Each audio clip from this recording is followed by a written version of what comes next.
आगे, बेयां से बाहर. We formally commence the inaugural session of this distinguished gathering with the recitation of these sacred verses from the Holy Quran, words of divine wisdom that illuminate our hearts, guide our purpose, and remind us all that knowledge and healing flows through the eternal source. Qari Maqbool Sahab will do the honors.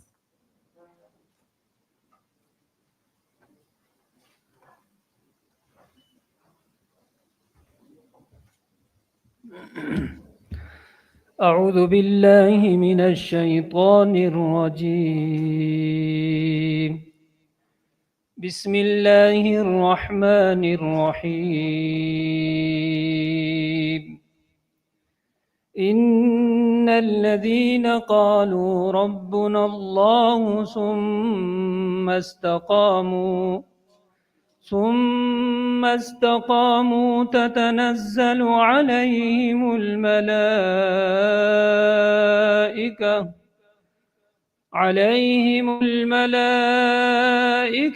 ألا تخافوا ولا تحزنوا وأبشروا بالجنة التي كنتم توعدون. نحن أولياؤكم في الحياة الدنيا وفي الآخرة ولكم فيها ما تشتهي أنفسكم ولكم فيها ما تدعون نزلا من غفور رحيم. صدق الله العظيम. जिन लोगों ने कहा कि अल्लाह हमारा रब है और फिर वो उस पर साबित कदम रहे, यकीनन उन पर फरिश्ते नाजिल होते हैं और उनसे कहते हैं न डरो न गम करो और खुश हो जाओ उस जन्नत की बिशारत से जिसका तुमसे वादा किया गया है. हम इस दुनिया की ज़िंदगी में भी तुम्हारे साथी हैं और आखिरत में भी. वहाँ जो कुछ तुम चाहोगे तुम्हें मिलेगा और हर चीज़ जिसकी तुम तमन्ना करोगे वो तुम्हारी होगी. ये सामान ज़ियाफ़त उस हस्ती की तरफ से है जो गफ़ूर है और रहीम है. जज़ाकल्लाह. Jazakallah. The country's anthem is evocative in spirit, extolling Pakistan as the center of faith and freedom, a land of beauty and strength drawn from the people and the country. Let's rise to this masterpiece. Ladies and gentlemen, the Pakistan's national anthem.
Lifestyle medicine is an exciting new specialty that works to treat the whole person by employing lifestyle interventions.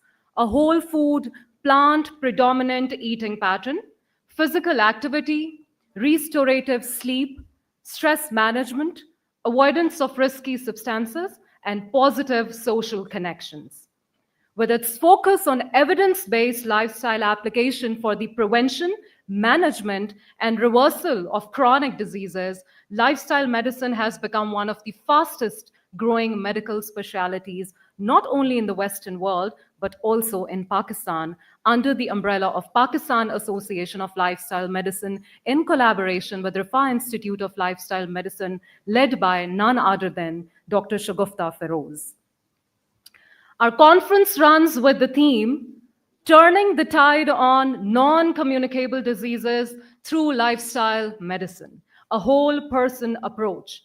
And objectives of our conference include to promote lifestyle medicine as evidence-based, holistic approach focused on prevention, managing, and reversing the non-communicable diseases, emphasizing a root cause, whole person approach that integrates your physical, mental, and emotional health, moving beyond fragmented disease specific perspectives.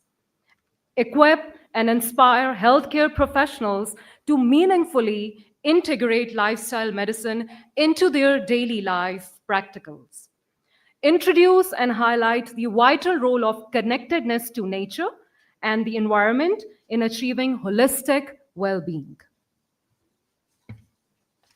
Let me welcome the ironic lady behind this great show from Pakistan, the founder president of the Pakistan Association of Lifestyle Medicine, founder of the Happiness Movement in Pakistan, and director of Rafa Institute of Lifestyle Medicine, a family medicine specialist holding 2 PhDs in holistic nutrition and integrative medicine. She has certifications from Harvard and Lifestyle Medicine, physician leadership and positive psychology, and is a diplomat of the International Board of Lifestyle Medicine and a fellow of the University of Arizona in integrative medicine. She authored Living as Nature Intended, detailing the SWIPE program. She is also a co-signatory of the Doha Declaration promoting lifestyle medicine. Let's welcome none other than Dr. Shagufta Feroz.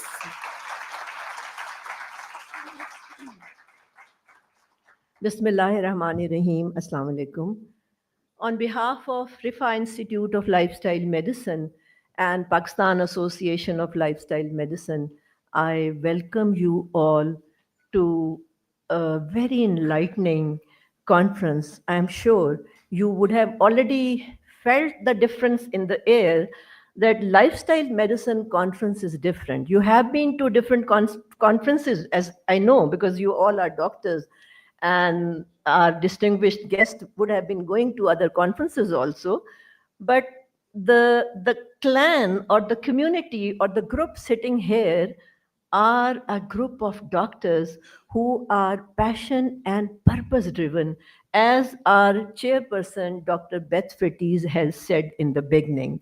So welcome to this community, welcome to support us, and I will take this opportunity to request to all of those who have joined us from different institutes, because I know there are many doctors, they have come from different universities and even medical colleges. I extend my hand, means my institute, towards you to collaborate. This is a movement where we are not looking for promotions. In this movement, the doctors are part of this movement because they wanted to heal themselves, they wanted to heal the community, they wanted to heal the patient. So please join us. We will always be welcoming you. And my request to the distinguished guests here, that we will not be a burden on you. Please help us establishing this movement in Pakistan. Till today, whatever we could have done for this movement in Pakistan, we have done. So Pakistan is on the map of lifestyle medicine now. We are part of Lifestyle Medicine Global Alliance. We are amongst 35 countries. So Pakistan is there. So we have already done the groundwork. We are looking up to you. We need your facilitation. We need your help. Otherwise, the community will rise and they will create the need for lifestyle medicine like it has happened in US. So thank you very much for your presence, and I'm sure you will learn from every presentation here. And I would love your inquiries and your questions. The people present here, or the lifestyle medicine doctors here, they will guide you whatever you want to learn. Thank you again for your presence and your participation. Thank you very much.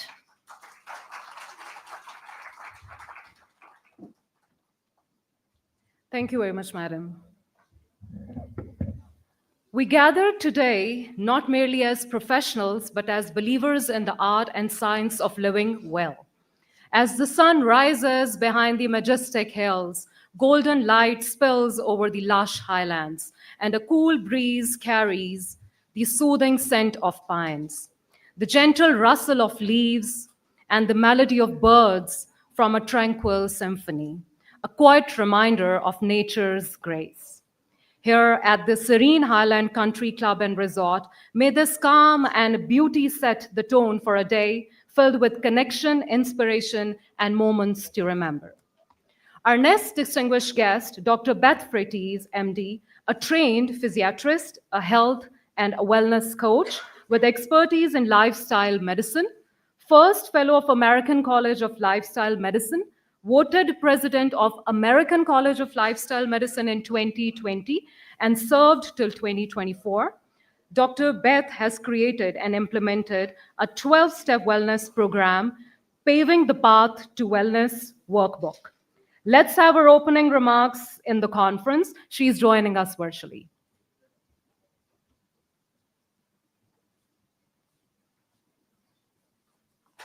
Welcome. I'm Dr. Beth Freites, Associate Professor part-time at Harvard Medical School and immediate past president of the American College of Lifestyle Medicine. I'm honored to serve as chair of the Rifa Institute of Lifestyle Medicine. It's a true pleasure to welcome you all to the 6th International Lifestyle Medicine Conference and Retreat, taking place from October 24th to 26th, 2025. Our theme, Turning the Tide on NCDs Through Lifestyle Medicine, a whole person approach. This captures the urgency of our time. Non-communicable diseases continue to rise globally, yet the science is clear. Most can be prevented, treated, and even put into remission through lifestyle medicine interventions. Lifestyle medicine is not an alternative. It's the foundation of true health. It teaches us to focus not just on preventing and treating disease, but on creating well-being through evidence-based changes in nutrition, physical activity, sleep, stress management, and social connection. There's an urgent need to bring this approach into healthcare systems worldwide, including here in Pakistan, by equipping professionals with the tools of behavior change and patient empowerment. We can do this. I commend the Rifa Institute, PALM, and all the organizers for their inspiring leadership in advancing this movement. May this conference spark new ideas, lasting collaborations, and a renewed sense of purpose for all. Wishing you a meaningful and successful conference. Thank you and warm greetings to everyone.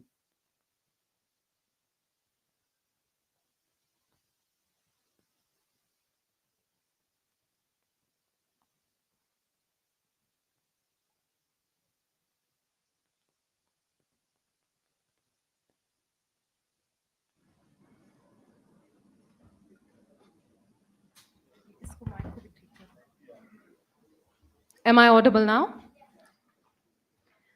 Well, being the Joint Secretary of PALM means I officially promote compound salads. But unfortunately, I still dream of biryani and karahi unofficially. After all, the conferences are like taking photos with the banner. Otherwise, did you even attend? And food as well. But wait, what? What just happened this morning? Boiled desi eggs at the retreat breakfast? Right after early morning harmony session? And besan ke biscuits with the running tea and coffee? Clearly, someone is taking lifestyle medicine very seriously. And poor Chef Wahaj and his brave team, after countless Zoom meetings and in person negotiations, they have practically rewritten their laws of breakfast now. I heard they have even relabeled their pantry as organic under pressure. Who knew hosting a lifestyle medicine retreat meant turning our chefs into nutritionists and philosophers overnight? But then again, this is who we are, the lifestyle medicine family, taking care of our dear guests and their gut-brain axis too. Because here, even your microbiomes is on our guest list. We don't just feed minds with knowledge, we feed guts with purpose. The participants online, you have the freedom for your stomachs, but make sure your cameras are not switched on. So without any further ado, we have with us Dr. Munira Abbasi, a board-certified physician in internal medicine, endocrinology, and lifestyle medicine from University of Pittsburgh, USA, founder and director of Nurturing Our Health. She champions a holistic, patient-centered approach to reversing metabolic diseases. A former vice president of PARM and faculty adjunct at the Rifa Institute of Lifestyle Medicine, she is passionate advocate for physician well-being and community health, inspiring others through her Walk with the Doc session and her unwavering belief in the healing power of life. She will be taking us through evolution of Rifa Institute of Lifestyle Medicine and Pakistan Association of Lifestyle Medicine, a journey throughout the year.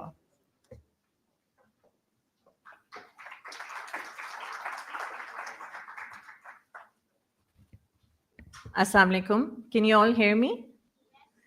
First of all, welcome to this great conference. It's wonderful to see these faces together in a group again at this retreat.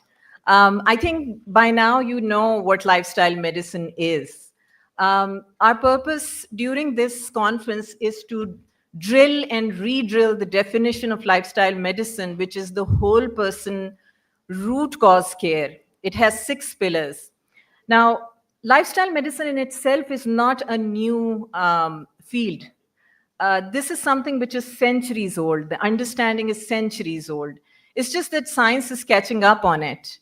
Science has already caught up on it, but we were a little late in recognizing the importance of it. In next 10 to 15 minutes, I'm going to walk you through a journey of lifestyle medicine in Pakistan. A journey that was from the collaboration of these 2 institutions, Rifa Institute of Lifestyle Medicine and Pakistan Association of Lifestyle Medicine. It's not only the scientific evidence, it is a movement that has started off from one physician, and then in every country and region, one person took it up and then took a whole crowd behind them. Next slide. How do I change the slides? So here in my presentation, I'm going to talk about the vision, how it came into being, the beginning, how Rifa Institute of Lifestyle Medicine is an academic anchor, how PALM is an advocacy and outreach place, how Rifa Institute of Lifestyle Medicine and Pakistan Association of Lifestyle Medicine are always working in synergy, but now it's more prominent, and then the future of lifestyle medicine. Next slide, please. So as you all know, the global vision and the foundation of lifestyle medicine is very old. Dr. Dean Ornish, who's the father of lifestyle medicine, actually already proved that cardiovascular diseases can be reversed through lifestyle changes. Later on, the term was coined by Mr. Binder, and then James Rippey wrote an academic textbook of lifestyle medicine. John Kelly, who was a software engineer, actually switched his field to medicine, and then he created this American College of Lifestyle Medicine. And then the competencies for the physician came out in 2004, followed by in 2016, American Boards of Lifestyle Medicine was created, later on picked up by the Lifestyle Medicine Global Alliance as International Boards of Lifestyle Medicine. Next slide, please. So this is the Global Alliance that's worldwide. It has one purpose to work in a way for the healing. So we don't fight against the disease. We actually work for health. We are for health promotion. We are not fighting anybody. We don't burn out ourselves by fighting. We just heal, and through healing, we bring health, and the diseases disappear as a side effect. Next slide, please. So that's how the grounds are broken in of lifestyle medicine in Pakistan. Next slide.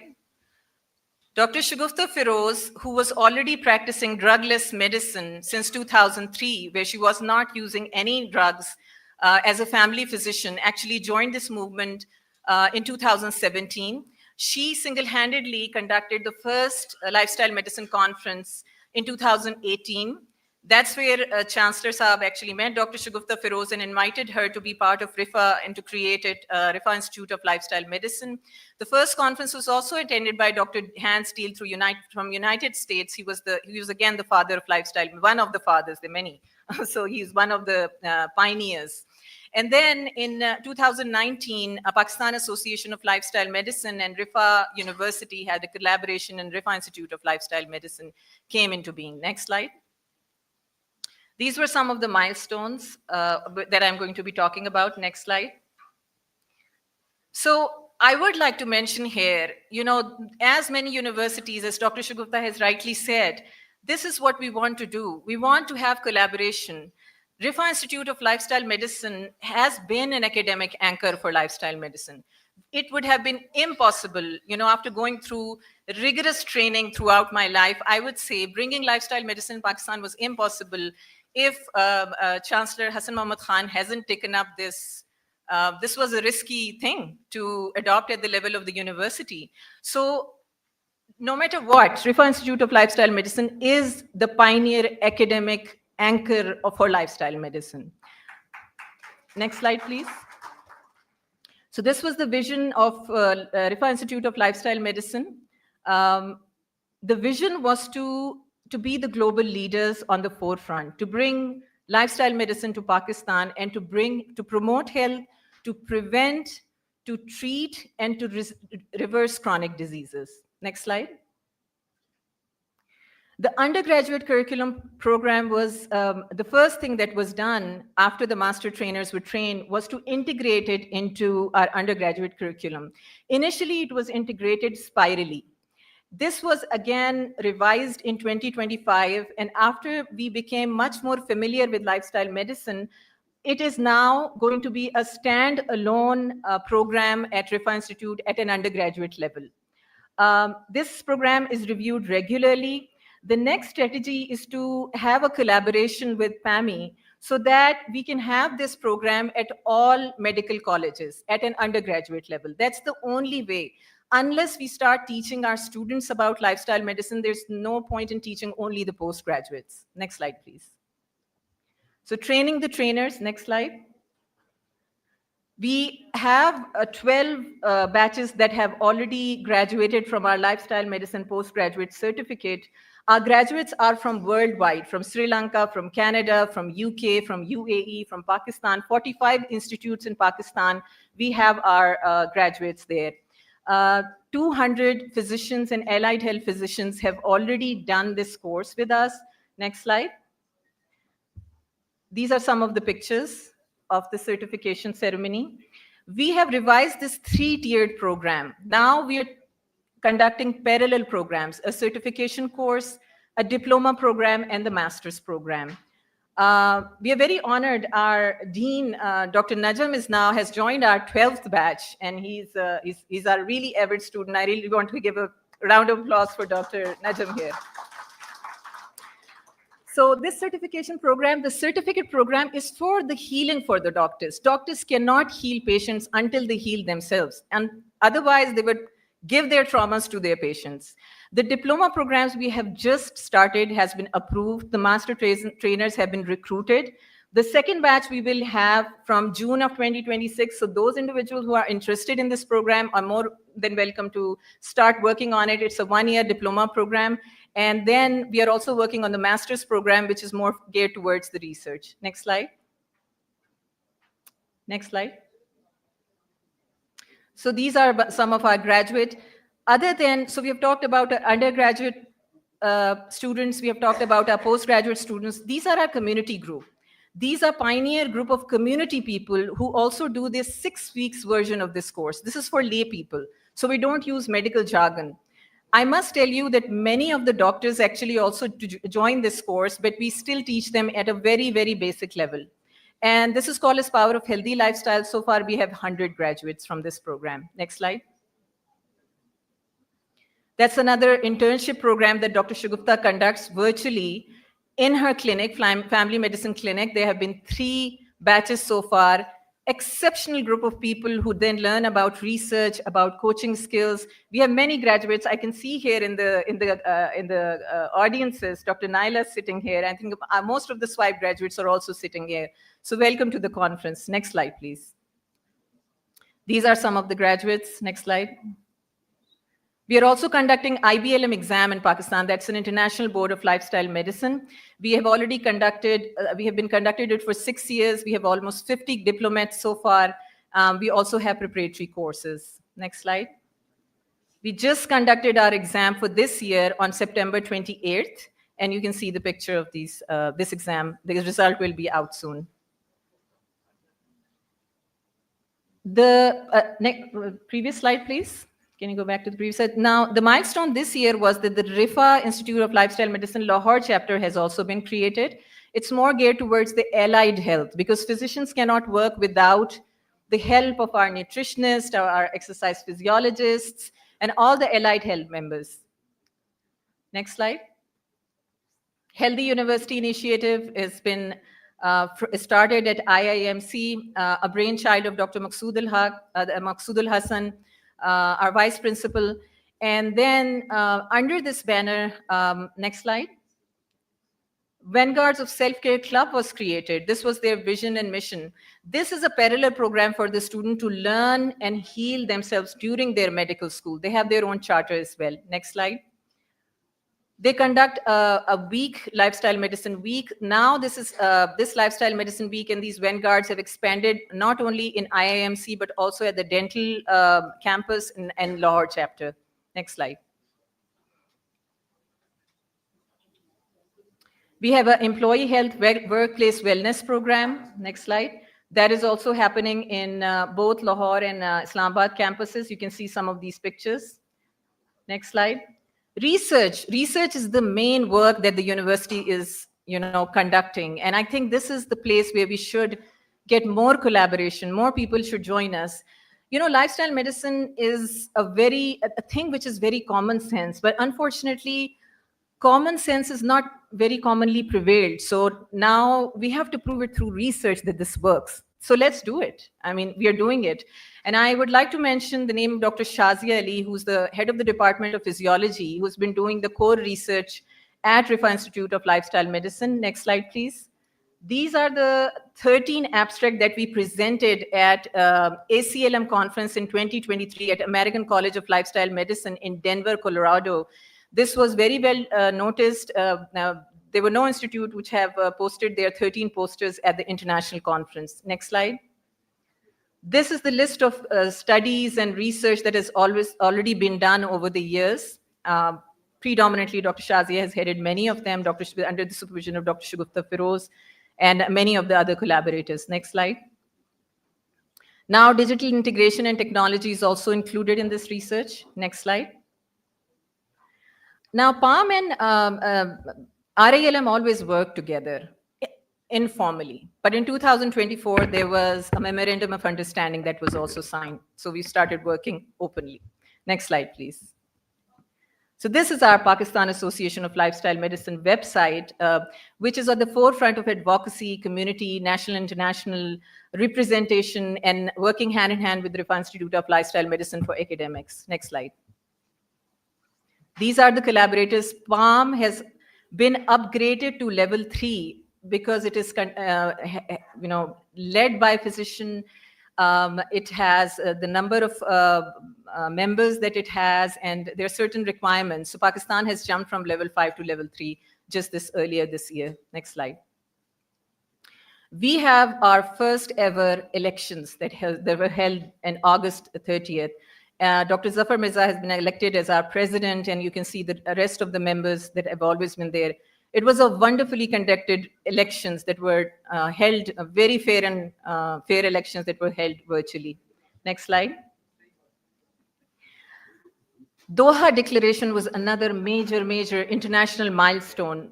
Dr. Shagufta Feroz was a signatory representative from Pakistan, and that was again a landmark document. Next slide. The following LMGA countries actually met in Phuket earlier this year. Next slide. We are also members of Asian Lifestyle Medicine Council. Dr. Zia Abbas is a board of director and is also a country head. Next slide. So the same community alumni who have graduated from our programs under the banner of Rifa Institute are now have their own projects, whether it be on their community-based initiatives, whether they are food enterprises or they're working in education the community. Next slide. We have a regular meetups with these individuals as well in order to keep them updated. Another initiative is Walk with the Doc, where a physician meets individuals, either patients or community members. It's a great social event as well as a physical event. I wrote an article that was published in their newsletter. Next slide. And it has inspired 3 different countries to start Walk with the Doc in their own countries. We have also, many people say that lifestyle medicine is a medicine of elite. We proved that wrong. We went to Malam Jabba and we had a first ever LM camp there in an underserved community. And you'll be surprised to know that later on, the organization which held this camp said that the number of medicines that usually goes out were minimal during that year. Just talking about simple things, to breakfast, drinking water, just simple things. It doesn't require a lot of education. It just requires that compassion. If you take the message with compassion, people do listen. It's a myth that people don't listen. People do listen. People want help. People are asking for help. So as physicians, we are just needing to change ourselves so that we can help people that are seeking our help. Next slide. Lifestyle medicine advocacy has been going on for years. Next slide. Dr. Shagufta is going to talk about her advocacy, which I cannot present in this slide, be it at the military level, at institutional level. Some of the pictures are here. Next slide. Some of the advocacy that was done by all of us over the years. Next slide. Next slide. This is something really important. That's a groundbreaking thing that has happened this year. Because there are 200 people who have already graduated from our courses, it was very important to standardize this practice. So the quackery is not promoted. So we have established a directory. I must commend some of the PALM's volunteers. I must take the name of Dr. Saima Amer, who has worked tirelessly to write down the names of each individual who has done certification in lifestyle medicine, the name of their practices, what their specialty is, and at what level they are practicing lifestyle medicine. You can go on the website, you can click on that individual and see their practice. This is to prevent any kind of quackery in the field, which is already happening and it's going to happen. Next slide, please. We have also created PALM subdomain because whenever we went out for advocacy, people were asking us to join the specialities. We want to take it to the basic. Next slide. You can see here there are some domains: non-communicable disease, mother-child health, women's health, public health. Previous slide, please. Public health. So these are 10 domains. So whoever is interested in any of these 10 domains and want to integrate lifestyle medicine in these specialities, like I'm an endocrinologist, now I have an endocrinology-informed lifestyle medicine. So you can practice lifestyle medicine keeping your specialty intact. Those who are interested in practicing lifestyle medicine can clearly do this. So Come and join us through these domains. We have a representative of each domain. You join us, we find a little cohort, and we start working on it, be it on the academic level or research level. Next slide, please. We also have establishment of PALM Advisory Board earlier this year. Next slide. We have digital publication. Again, the PALM volunteers have been churning out these e-bulletins and newsletters. Dr. Shagufta literally have to ask them to slow down. These are beautiful, beautiful, beautiful newsletters. If you want to have a look at it, really a lot of hard work has gone into it. So if you want to have a look at it, all of these are available on the website too. Next slide. There's also a research link because LM research is slightly different from our mainstream research. One thing we must understand that randomized controlled trials are not the foundation of any good research. There are many other ways of doing research. So this link also talks about that and has other links that you can go to different researches and read about them. Next slide. That's also on PALM website. So ICLM and PALM, as you can see, it's a work in progress within synergy. Next slide. Lifestyle Medicine Conference is an example of that. Next slide. Since 2018, the first one was conducted by Dr. Shagufta Feroz, and then afterwards, all the conferences were in collaboration of these two institutes. Next slide. This was the first LM retreat in 2024, which was really successful, so that we decided to do it this year as well. Next slide. Our conference has already actually kicked off last month when we had two pre-conferences, one on culinary medicine and one on positive health, conducted by Dr. Liana Leonov. Good turnout, a lot of people came. Culinary medicine has been an upcoming field. We have a collaboration with our Rika Institute. You will be seeing the snacks that they have prepared for us, especially for this conference. So this was, again, a wonderful two conferences that has already been held, and we are planning another one, a post-conference workshop, which is on Sunday. Next slide, please. These are some of the pictures of these pre-conference. Next slide. Happiness Summit, you're all familiar with that. That's another event that we have taken up from the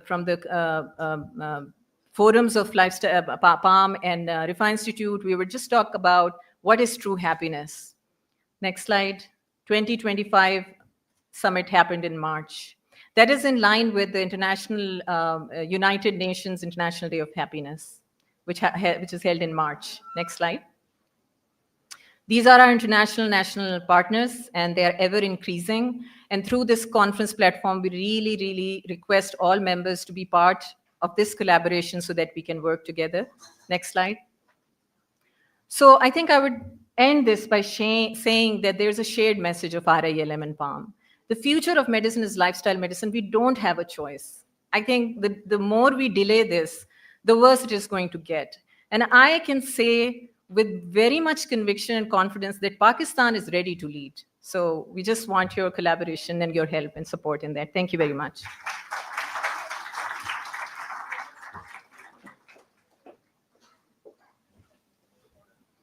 Thank you, Dr. Munira. Well explained. We feel deeply privileged to welcome our honorable guest of honor, gracing this event with wisdom, inspiration, and distinction. The President of the Pakistan Medical and Dental Council, a distinguished psychiatrist, academic, and healthcare leader, none other than Professor Dr. Rizwan Taj, who throughout his career has been a strong advocate for medical education reforms, professional ethics, and quality assurance in healthcare. Under his leadership, PMDC continues to strengthen the standards of medical practice and training across Pakistan, ensuring excellence and integrity in the medical profession. Dr. Rizwan Taj.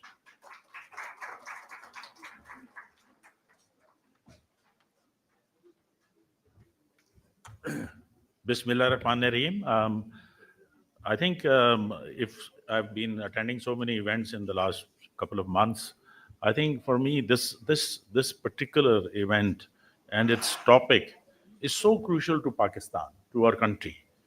And it has to be, we need a country contextual program to save our future generations from sickness-based programs and illnesses. And Yesterday, we were in the Health Expo in Karachi, and I was with the Honorable Minister of Health, Mustafa Kamal Saab.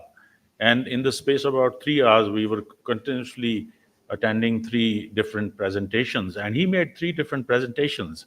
And all of this was, his core philosophy was that we need to focus on prevention and lifestyle medicine. And he's a very strong advocate for Zafar. And so Dr. Zafar, I know for years, and such a thorough professional, such a capable professional. And these are the kind of people we need in our country. So I think Zafar, this is the time that we can have a future plan, and a proactive plan, which is implementable and which is going to transform our whole health system rather than spending billions on sickness and hospitals, tertiary care. Why not we focus on prevention and everything? You see, everyone is repeating about diet and exercise and this and that, but the message hasn't reached the ordinary person. The ordinary person doesn't take that very seriously. And you look at everybody's lifestyle, it's so full of idiosyncrasies that we somehow feel that we have failed in passing the message across. So, I'll say 2 things more, one as a psychiatrist and one as a PMDC president. And my friend Brigadier Madhat is also here, a psychiatrist. I think the thinking is the most important part of the plan. So if your thinking is on the right path and it's productive and it's positive and it's passionate and it's that change is required.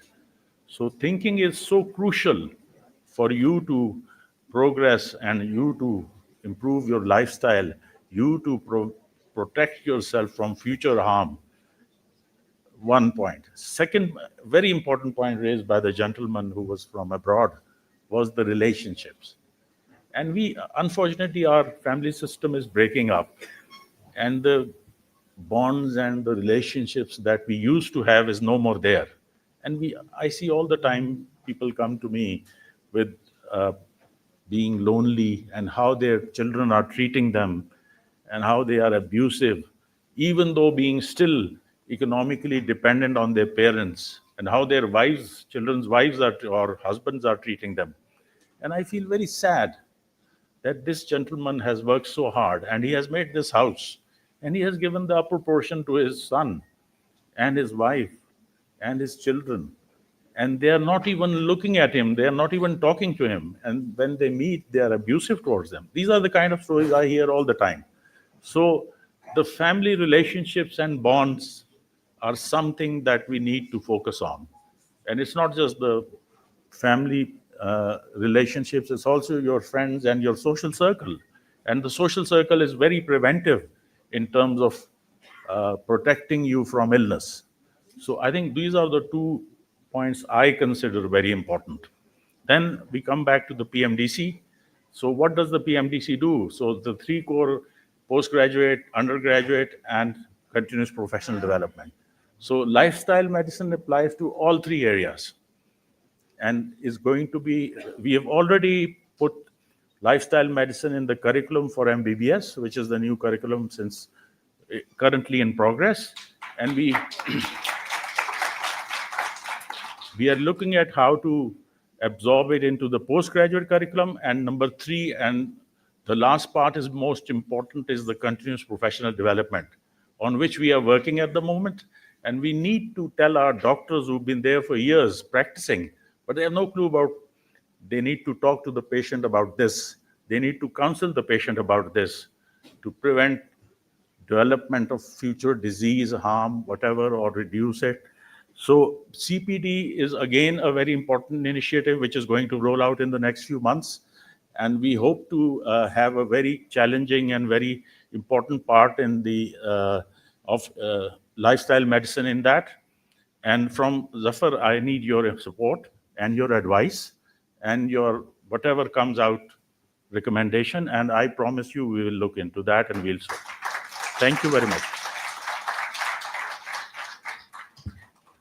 Thank you very much, sir, for your presence. Sir has an official commitment. He won't be joining us for the rest of the conference. Thank you very much, sir. This is not just a conference, it's a call to awaken the healer within each of us, to shift from curing disease to cultivating health, from prescribing pills to prescribing purpose. It gives me a great pleasure to welcome Dr. Rahat Ghazanfar, a triple board certified physician in obesity medicine, lifestyle medicine, and precision nutrition. Currently serving as a longevity physician and associate professor at Sheikh Shokbat Medical City. Formerly with Cleveland Clinic Abu Dhabi, she led pioneering lifestyle medicine and weight management programs. Passionate about personalized, preventive, and longevity medicine, she continues to champion holistic, evidence-based care that empowers patients to achieve lasting health and vitality. Madam will be giving insight about Beyond Symptoms, a lifestyle medicine blueprint for reversing the NCD epidemic. Madam.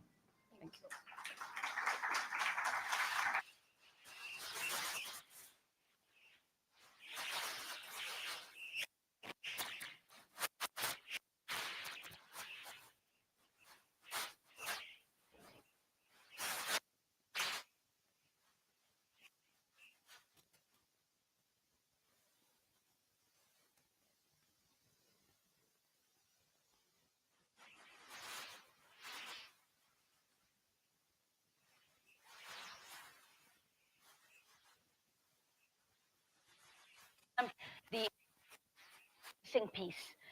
Because we are all sitting here. Why? Because we were not taught how to actually do this. So we have gone backwards, forwards, learning about it, and we have reached where we have reached. But now is what we need to define our undergraduates and graduates to take this journey with us, where then they can excel and not go back and forth. So that's amazing work, and I wish we can do the same in other parts of the world. Now, next slide, please. So I'm going to take you through a journey. I only have 20 minutes. I may push it to 25, but I really want to share a lot. So we know that the non-communicable disease is a disaster.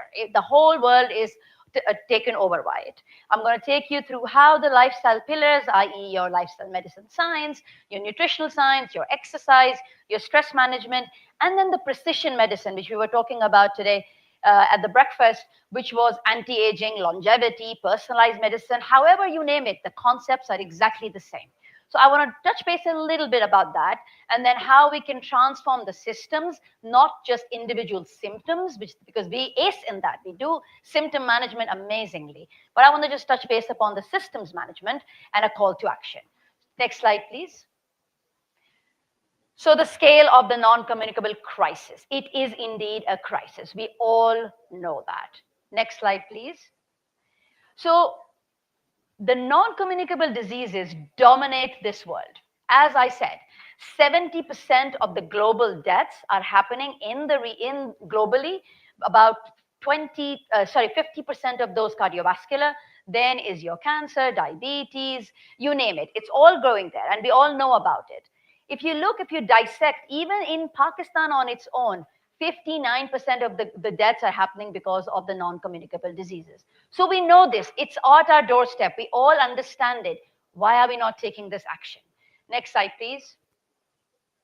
Now, the disease management program, what we do is the majority of our focus is on medications. It's pharmaceuticals. That's why when people talk to me and ask me, where is the evidence on anti-aging? Where is the evidence on lifestyle medicine? I don't have any. Yes, of course, there is amazing work being done here and patch, in different places, but we don't have enough as we have on the pharmaceuticals, because I don't have a McDonald's participating in a statins research here.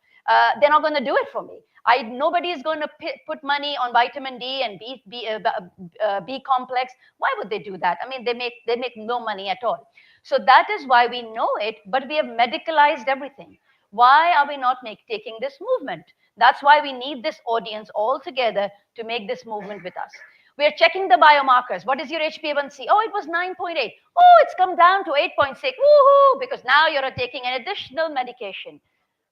Where is the lifestyle change? Because if you do the lifestyle change, which I'll show you, you'll be able to reverse it, which we know by Ornish, direct trial, everywhere. Again, it's just symptom management. So we need to take that movement away from this and the polypharmacy. Next slide, please. Now, we all know it's a hidden epidemic. About 86% of the healthcare cost, and this is global, even if you dissect it, is spent on medications, chronic disease management. 68% patients are on polypharmacy. So about, give or take, 5 medications to improve their blood pressure, cholesterol, diabetes, forget everything else. 5 medications. Only 12% is spent on remission or making the change in our communicable diseases. Next slide, please. Now, the science of lifestyle medicine. I'll briefly touch base. Why do we get, what is lifestyle medicine and why do we get the diseases? Next slide, please. So if you look at the disease reversal through lifestyle modification, and this is not just started today. I mean, Ornish did it in 1980s, where he was able to publish it, that the 91% of angina episodes can be reversed or stopped. That's a significant amount. But what are we doing? We're taking a GTN spray to stop our angina. We know this since 1980s. 82% of diabetes remission by lifestyle. Published 2019, 5 years trial, fast forward 2023, we know the results. 80% preventable non-communicable diseases. This is a huge chunk. Next slide, please. Now, just briefly, the mechanism of the issues. We were talking about earlier again with my colleague about genetics. So our students know about genetics. What about epigenetic? This word, nobody's talking about it. I mean, this is where all the gene expression modulation takes place. So we talk about, oh, my mom is a diabetic. I'm bound to become a diabetic. I've got family history of depression. There is no way I'm going to get away with it. Guys, this is epigenetics. We need to turn that. We need to understand only 5 to 10% is genetic. The rest is in our hands. So we need to make that change. The inflammatory cascade. So with all the food we eat, all the stress we have, the lack of activity we do, that creates an inflammatory storm in our body. That causes problems with our hormones. So it causes insulin resistance. So we haven't even reached to diabetes yet. Forget diabetes. Pre-diabetes, you go to your doctor, they say, hey, your HbA1c is 5.6, either take this metformin or actually you have little diabetes. There is nothing as little diabetes. You have already started this journey. Fast forward 5 years, you're going to be diabetic, maybe even earlier. So you really need to start thinking that these biomarkers are not helping us. We need to stop this cascade. We need to improve the hormones in our body. Next slide, please. Landmark studies research, as I told you, we already have, Ornish in the 1990s saying that the coronary artery disease can be reversed or improved. We have in 1995, a big Cleveland Clinic study said the same thing, that the whole plant-forward diets can make a huge difference in coronary artery disease. We have our Longo's fasting mimicking diet. So, I'm sure people have been hearing about intermittent fasting, calorie restriction, time-restricted dieting. That all works. Of course, it's different for different people, but it definitely works because it reverses the insulin resistance. And then we have, major big studies in the 2022 by Eshel Environmental Health Analysis. That is just not what we eat, it's our environment as well. So what we are wearing, where we are sitting, what we are drinking. I'm sorry, but this plastic bottle, which I was also drinking from, that all, the credit card, the receipts we touch on a daily basis, our children are being affected with it. This is all environmental toxin. These are all endocrine disruptors. So let's try and make those little changes. I mean, again, it's not, I cannot do this, I'm not going to do this. It's not that. Let's make that little change. From today, I'm not going to ask for a receipt. That's it. One little change made. For today, I'm going to take a longer route to go to my car rather than a shorter route. Make a small change made. So really, we can make those small changes as we go along, and we just need to build on those. Next slide, please. Now we know, we have talked about it. The American College of Lifestyle Medicine started the journey back in 2004. We're all in this journey now together. We were about 10,000 participants from different regions, 60 countries participating in it, which means it's not just a word. It's a movement, as Dr. Shagufta said, Dr. Munera said, all the esteemed guests said. It's a movement, and we need to walk with the movement. Otherwise, we will be the one who will be left behind. It will be us who will be hurt. It will be our families, our children. So let's just start thinking about that. Next slide, please. So I'm going to talk to you about nutrition as a therapeutic tool. As our, she mentioned that it's the food which we curated at the conference. We could have gotten away with the parathas, but yeah, it's okay. A little bit is okay. But nutrition is a therapeutic tool. So next slide, please. Now, how does diet help us? Simple three things. And my slide has disappeared. Okay. So endothelial function. So we know that every single place in our body, there is blood supply from top to bottom. This endothelial lining, if it gets disrupted, that's where the blood pressure starts. That's where all the problems start. So just by moving a little bit, nitric oxide improves, endothelial function gets a little bit better. So let's do that.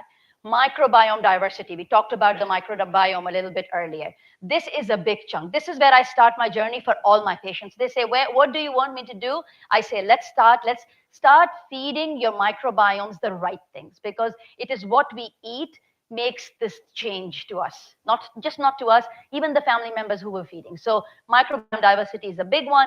And then insulin sensitivity. If I honestly pick up half of the audience, they will be having insulin resistance, including myself. I'm wearing a CGM myself. I'm tracking what I'm eating, not just because I want to be micromanaging my own self, but honestly, it tells me what makes my blood sugars worse.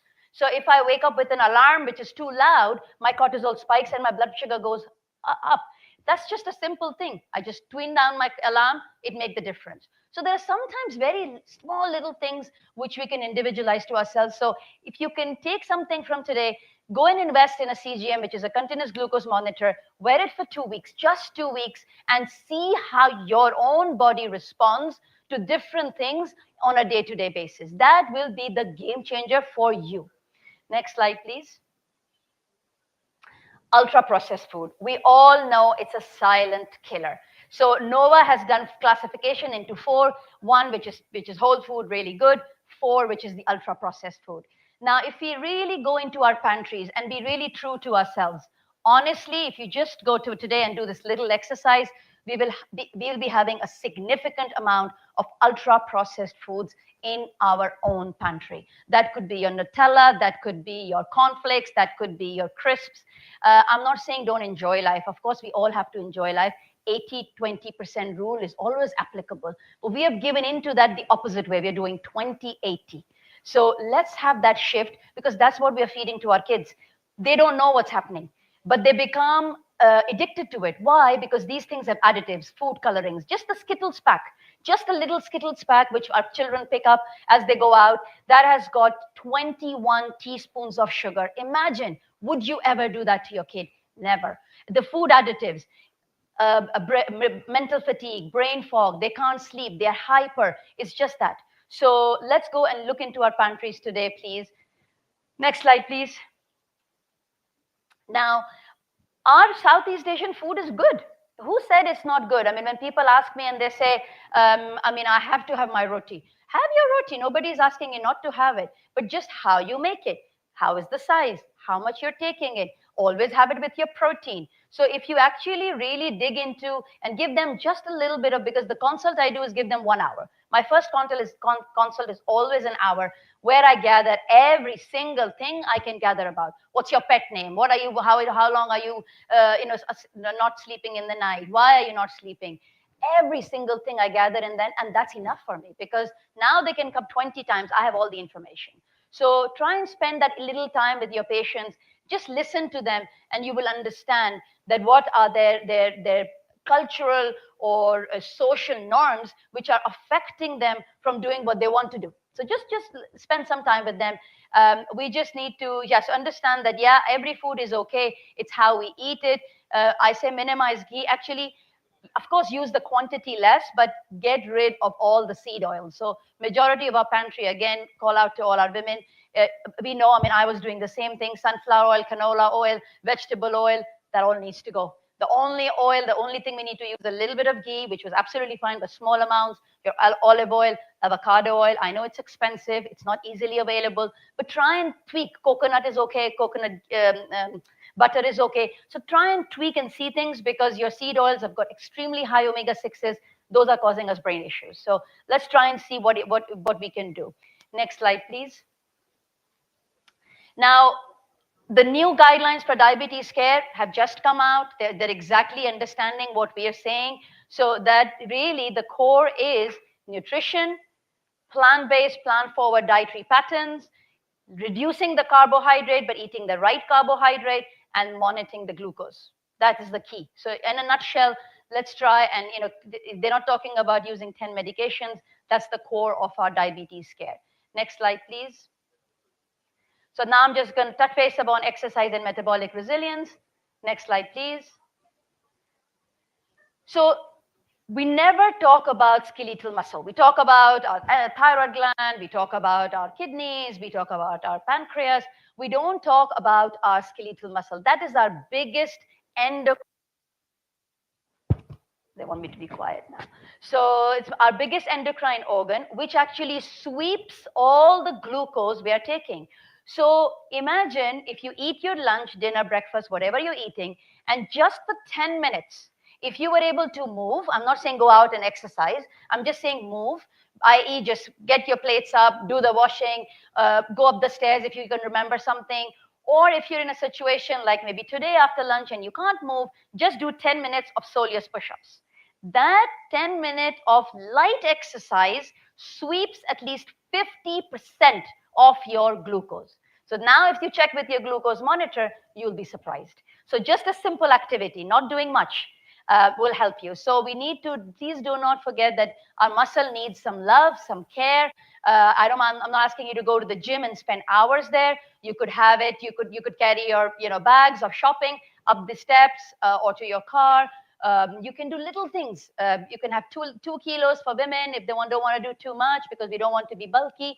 Take that and walk around your home. Anything and everything is acceptable, but just try and lift some weights, because there is enough research. If you start lifting weights, our memories are going to be better, because there is direct connection with our memory function as we age. Next slide, please.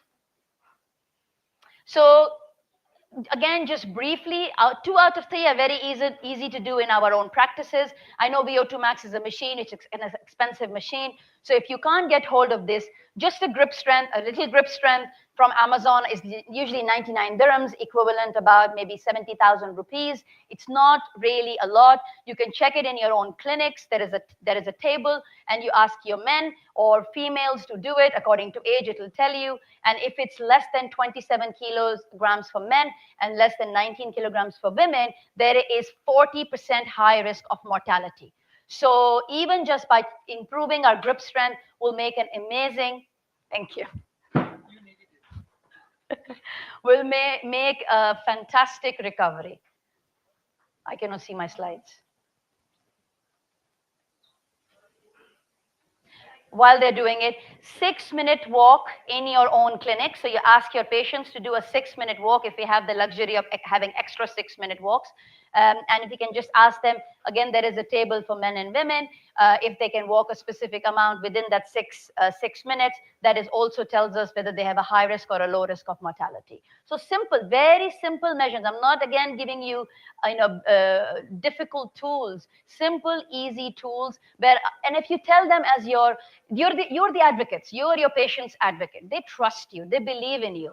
Give them this little nugget, and I'm almost certain that they will take this journey with you. Next slide, please. Next slide. Okay, so why does exercise help? Again, I'm just going to be very brief here. It improves our mitochondria. So again, we talk about everything else, but we forget our best friend, our main powerhouse, which is our mitochondria. Mitochondria sits in all our cells. They need a little bit of nurturing. They need a bit of love.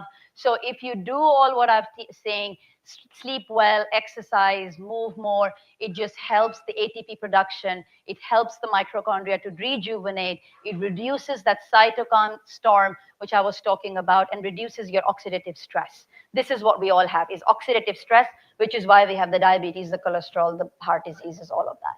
Next slide, please. Next slide, please.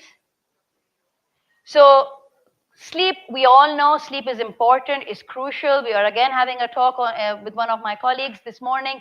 People spend their night being awake.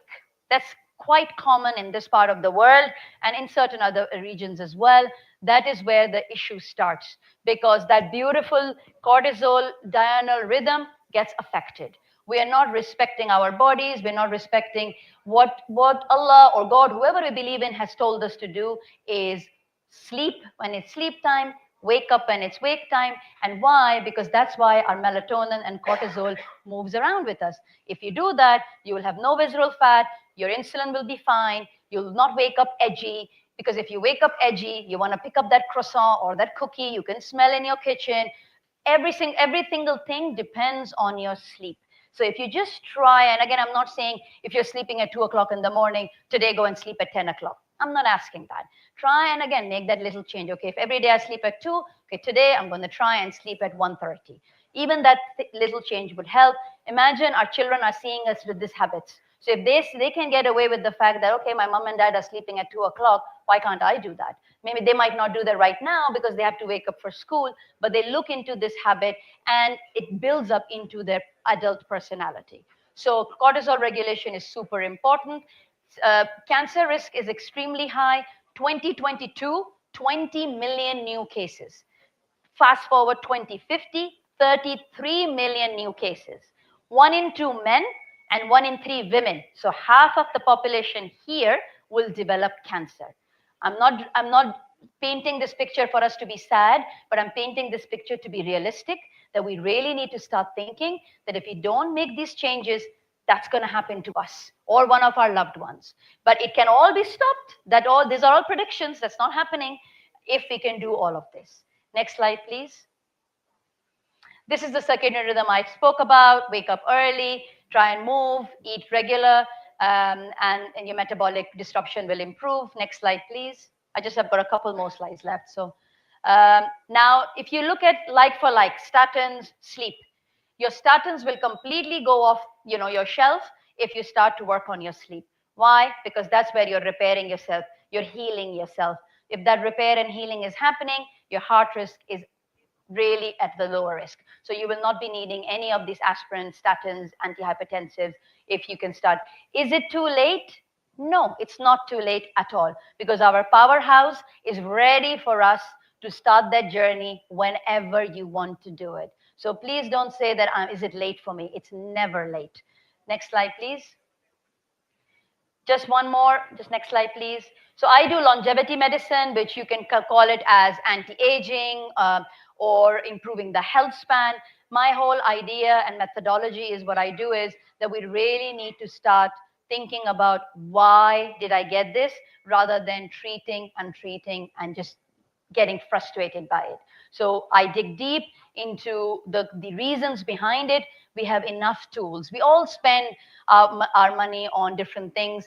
Start putting some money on looking into you as deep as seeing why is this happening? What are my metabolomics, which is why am I not absorbing these nutrients? I'm taking the vitamin D, but my levels are not improving. I'm taking this B12 injections, but my mental fog is still high. So we can dig deep. There is enough evidence on that. Next slide, please. These are all the inflammatory markers. Again, we do the lipid profile. We look at the good and the bad. We look at the triglycerides. But again, if you want to dig deep, we want to look into risk prevention and avoiding these problems happening to us or our loved ones. We can look into apolipoprotein. We can look into highly sensitive CRP, which is not your normal CRP. It's the HSCRP. We can do the homocysteine levels just by reducing the homocysteine levels. Again, normally I get homocysteine of about 17. And just by giving them methylated B12, folic acid, just changing their diet a little bit, it goes down to 9. 9 is a sweet spot. You are not going to get the heart diseases. So if you can just pick up even one biomarker, again, nobody's saying you do all of this in your practice, because I know cost implications is there. But if we can just pick one, choose one and work on those. Next slide, please. Next slide, please. I'm sure I don't have enough time. Next slide. So let's take this journey together. This is my last slide. Let's take this journey together by creating this lifestyle longevity hubs where we're actually going to the core of the problem. Like our colleague from Switzerland was saying, let's take this movement together. We are all here, which tells us that we are ready for that change. We need all of you to take that with us. We need to start getting health coaching. As Dr. Munera said, is the allied health. We can't do everything by physicians, but we need to, everybody needs to have the same talk. So you need to train your dietitians, your health coaches, your psychologists to be giving the same message. And then I know reimbursement is not a big issue here because it's all cash pay. So I'm going to skip that. And next slide, please. And that's from me.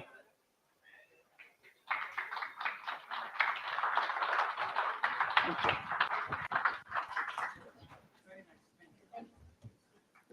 Thank you very much, Dr. Rahat. So, pani main pee loon.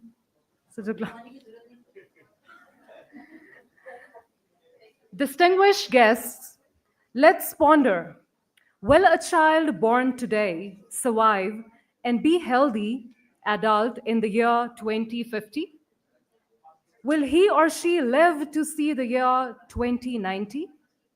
What life options and life choices will today's child have in either a resource-poor or a supportive environment? Who decides if he or she will live or die, be healthy or be sick?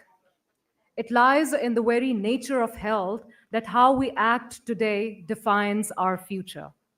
The question is, what vision of health holds the most promise for the future? We take great pride in introducing Stefan Herzog, Executive Director at American Board of Lifestyle Medicine, the Chief Executive Officer of the World Lifestyle Medicine Organization, leading global efforts to advance lifestyle medicine education, research, and clinical practice. With extensive international experience in healthcare leadership and organizational development, he has been instrumental in building collaborative networks that bridge continents and cultures in the pursuit of better health for us all. His vision continues to guide the global lifestyle medicine movement towards sustainable, person-centered healthcare. The topic of his speech is obtaining proficiency in lifestyle medicine. He'll be joining virtually.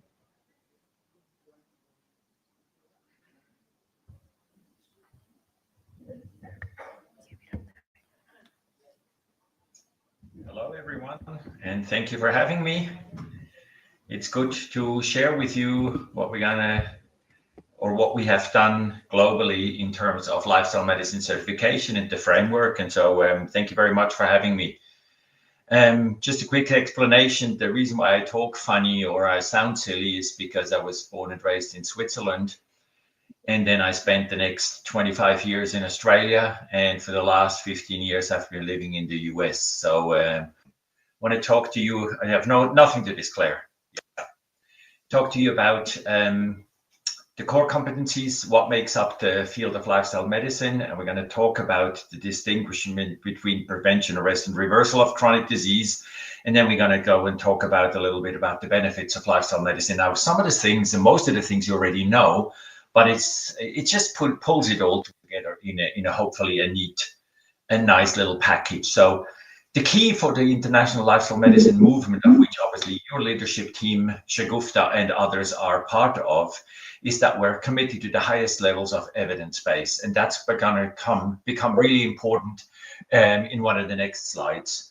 We want to have global standards that are applicable to across international jurisdictions and laws and cultures. And we want to make sure that practicing lifestyle medicine is not send everybody broke.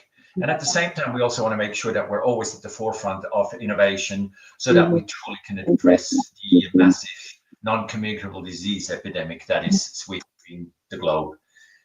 When you look at who makes up the field of lifestyle medicine in the global lifestyle medicine community, you will find that people come from all sorts of areas. And a lot of it is ideology driven. And while we don't condone or condemn or pick any particular ideology, what we're saying is it doesn't matter whether you come to this from, let's say in India, a lot of people come it through veganism. There's people come it from religion, people who come through this from social justice aspects, people who talk about climate change, people talk about animal rights. There is a lot of traditional, particularly in China, traditional Chinese medicine. There is a lot of stuff and ideologies that come together. What we're all agreeing on is that we're in that.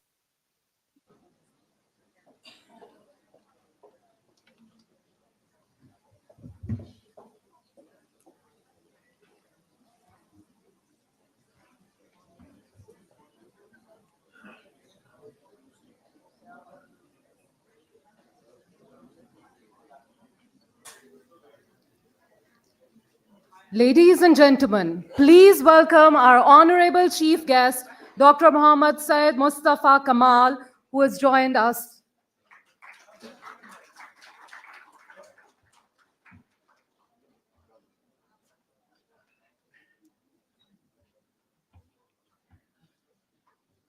Thank you very much, sir, for your presence. Welcome, sir. We are truly honored by your presence.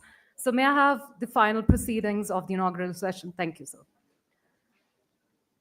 So as we take pride in introducing Stefan Herzog, Executive Director at American Board of Lifestyle Medicine, the Chief Executive Officer of the World Life Medicine Organization.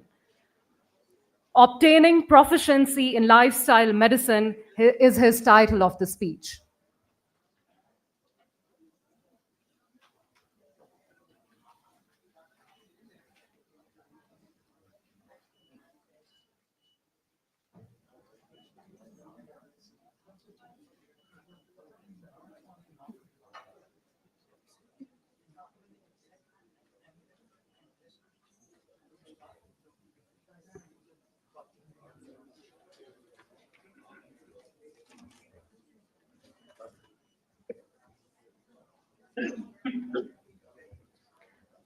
हालात के कदमों पे कलंदर नहीं गिरता, टूटे भी जो तारा तो जमी पर नहीं गिरता, गिरते हैं समंदर में बड़े शौक से दरिया, लेकिन किसी दरिया में समंदर नहीं गिरता, समझो वहां फल और शजर कोई नहीं है, वो सहन कि जिसमें कोई पत्थर नहीं गिरता. I dedicate these thoughtful lines to Pakistan Association of Lifestyle Medicine. Let me introduce Professor Dr. Zafar Mirza, President, Pakistan Association of Lifestyle Medicine, a certified lifestyle medicine physician. He is a distinguished public health leader with 35 years of experience dedicated to improving health system in Pakistan and beyond. From serving as a special assistant to the Prime Minister on health to leading Pakistan's national COVID-19 response, Dr. Mirza has worked across sectors, 16 years with WHO, 13 in the not-for-profit sector, 4 in public service, and 2 in the private health. Currently serving as Professor of Health System and Population Health at Shifat Amir Millat University, and also the President, Pakistan Association of Lifestyle Medicine. Please welcome Professor Dr. Zafar Mirza. He will be briefing us about turning the tide on NCD's Palm Vision for a Healthier Nation. Sir, please.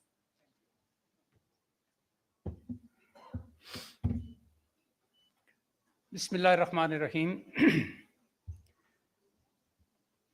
Respected Mustafa Kamal Sahab, Federal Minister of Health of Pakistan, we are very specially thankful to you for making it possible.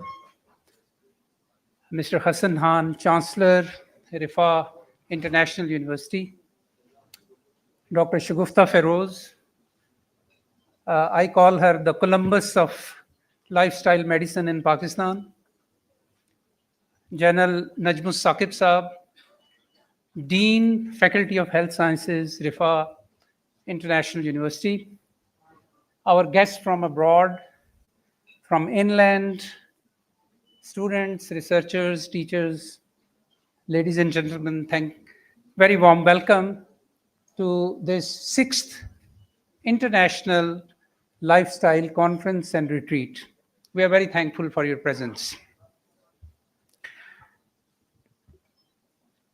Let me begin by saying that at this stage in my life, at the twilight of my professional career, I decided to become part of this growing movement of lifestyle medicine in Pakistan for a reason. And I'll explain you that reason in a minute. But let me share just one bit with you, which is shocking. Pakistan today houses the third largest population in the world suffering from type 2 diabetes, only second to China and India. 33 million people, 33 million लोग जो कि 3 करोड़ और 30 लाख लोग बनते हैं, they are suffering from type 2 diabetes. This is a public health crisis. No other word can be used but that it is a public health crisis in Pakistan. And this is one disease. If you talk about cardiovascular diseases, if you talk about cancers, if you talk about kidney function diseases, if you talk about liver function diseases, if you talk about various other chronic diseases, Pakistan is under a very high burden of disease because of all of these problems. As part of the study which is happening right now, and it is going to be published very soon, we are looking at the burden of disease and its analysis in Pakistan. Just to give you an idea, only 20 years ago, diabetes in the ranking of diseases in Pakistan was on 22nd ranking. And last year, it has jumped up to the third most important disease, which is afflicting Pakistanis. So this is the kind of context within which we talk about promoting, supporting, adopting lifestyle medicine. When I left government, I thought that I will just do things that interest me in my private life. But two very important things happened since I have left the government. The first is that I was invited in October last year to the same very conference in the same very venue, which was the 5th International Conference on Lifestyle Medicine. And I was first time exposed to the science, and I repeat, science, it is not just rhetoric, evidence base of lifestyle medicine globally. I was little skeptical, to be honest, in the beginning. But I read about it, I got convinced about it, and perhaps, Mustafa Kamal sahab, about Pakistan, I'm sure, but maybe globally, I'm the only health minister who, after leaving the health ministry, did his post-graduation in lifestyle medicine. I spent 6 months with Dr. Shagufta Feroz and her team, and I realized the power, the rationale, and the substance which lifestyle medicine brings. The second very important thing which happened was that I was offered, I was convinced, and I was easily convinced, I must say, that I should stand for the elections of the Pakistan Association for Lifestyle Medicine as its president. And I decided to do that. I decided to do that not just to become the president, but with a mission. Because I think that people like myself who are privileged, people like Mustafa Kamal Saab, people like all of you who are sitting here as responsible, thinking, concerned citizens of Pakistan, they need to play their role in terms of turning the tide of non-communicable diseases in Pakistan. And that's why I stood for elections and I got elected as president of the Pakistan Association for Lifestyle Medicine. So this is a mission. I will take this opportunity also to congratulate my cabinet members who have been elected here. I was telling somebody jokingly that this was one of the most free and fair election which took place. And a comment came, and I will not say who commented this. He said, "Jo jeet jate hain, wo free and fair hi kehte hain." But nevertheless, it was actually a model of also a professional organization of doctors conducting this election digitally. And I think, Dr. Shagufta, we need to write about it.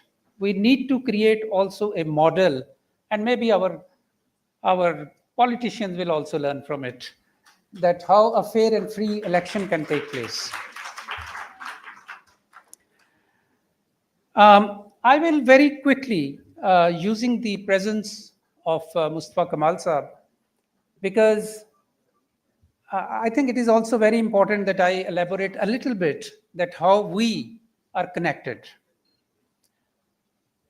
I read few of his statements when he took over as the Federal Health Minister, and I was very impressed. Time and again, you come across people who are non-health professionals, but who get the gist of the spirit of the public health crisis in Pakistan. He's one of those people. Because in his early speeches, he started talking about, very early on, he started talking about the inability of the healthcare system of Pakistan to address the problems of healthcare system in Pakistan. This is so wise and so courageous for a federal health minister to say this.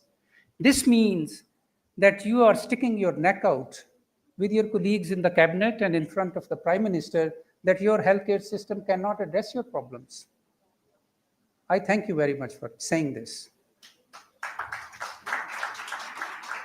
And then he also started emphasizing the importance of prevention and the importance of changing the way we have set up our healthcare system, being, although we call it healthcare system, but basically it is a sick system for the care of sick, not for the healthy people.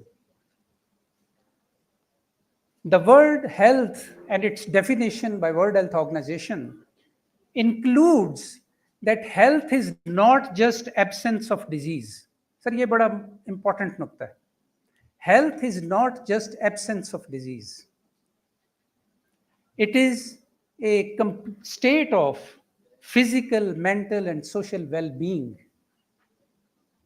That's the philosophy, and that's the gist of any healthcare system, how it should be.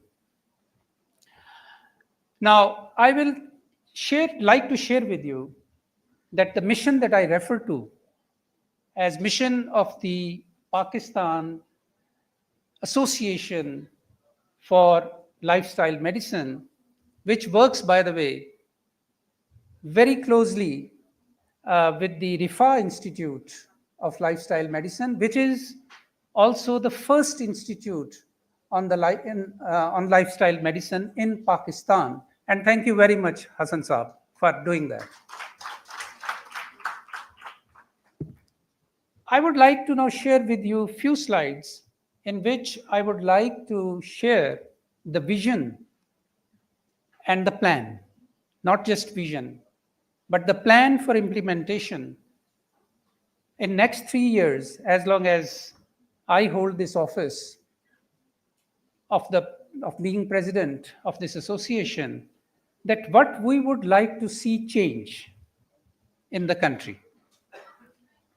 And you heard Dr. Rizwan Taj, who is the president of the PMDC. I'm very thankful to him that he gave us blank check. He said that whatever recommendations come out of this conference, he would be very willing to work with us to change whatever needs to be changed and improve whatever needs to be improved. So the vision and plan is, let me read this out to you because each word is very carefully put here.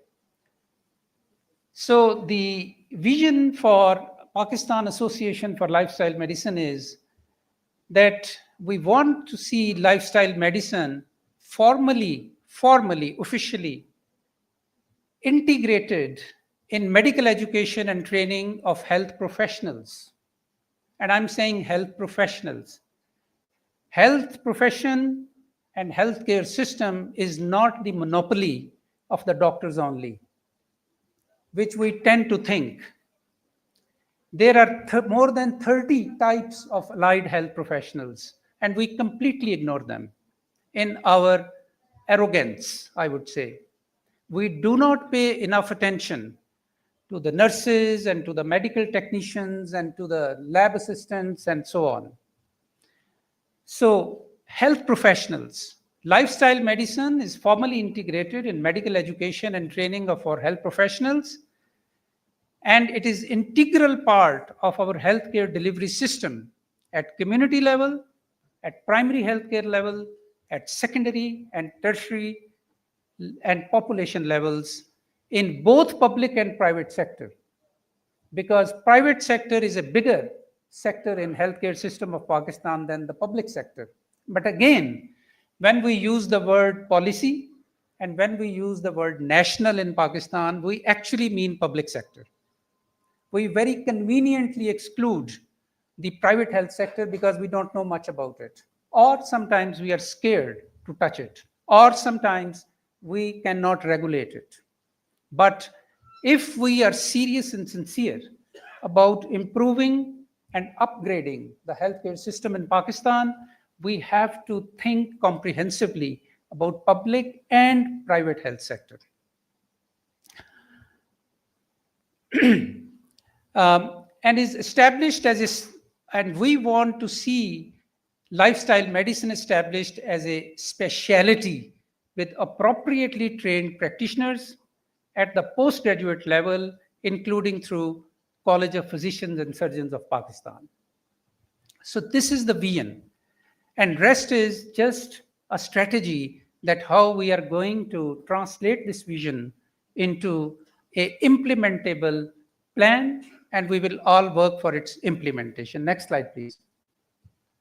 Basically, we are talking about two things because they are at the root.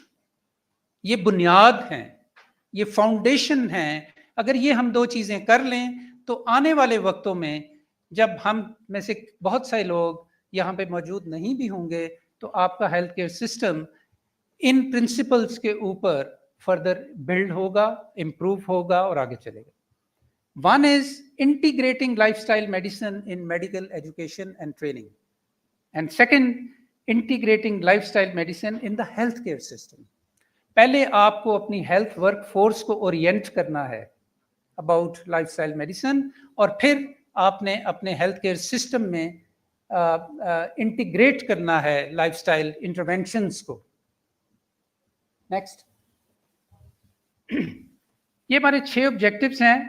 मैं एक एक objective को आपको अगली slides के अंदर explain करूंगा बजाय ये मैं सारे रीड आउट करूं. Next please.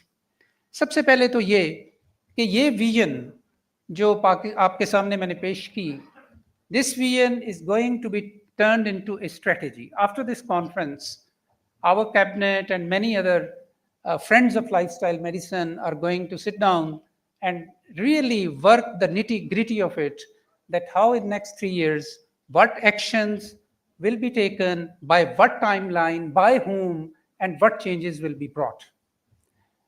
Next. Secondly, we have to, and some of colleagues are already working on it, and it is almost ready, Mustafa Kamal Saab, the reforms which needs to be taken up at the undergraduate level of medical education for integrating the aspects of the lifestyle medicine into it. ये हम submit करेंगे PMDC को, उनसे इसको clear करवाएंगे उनकी committee से, and it will become an obligation, not an option, an obligation for all 185 medical institutions in the country to actually teach to their students the lifestyle medicine. Next. And at the postgraduate level, this was undergraduate level, at the postgraduate level, we want to initiate officially recognized diploma in lifestyle medicine as well as a master's level program in lifestyle medicine. Again, this work has started.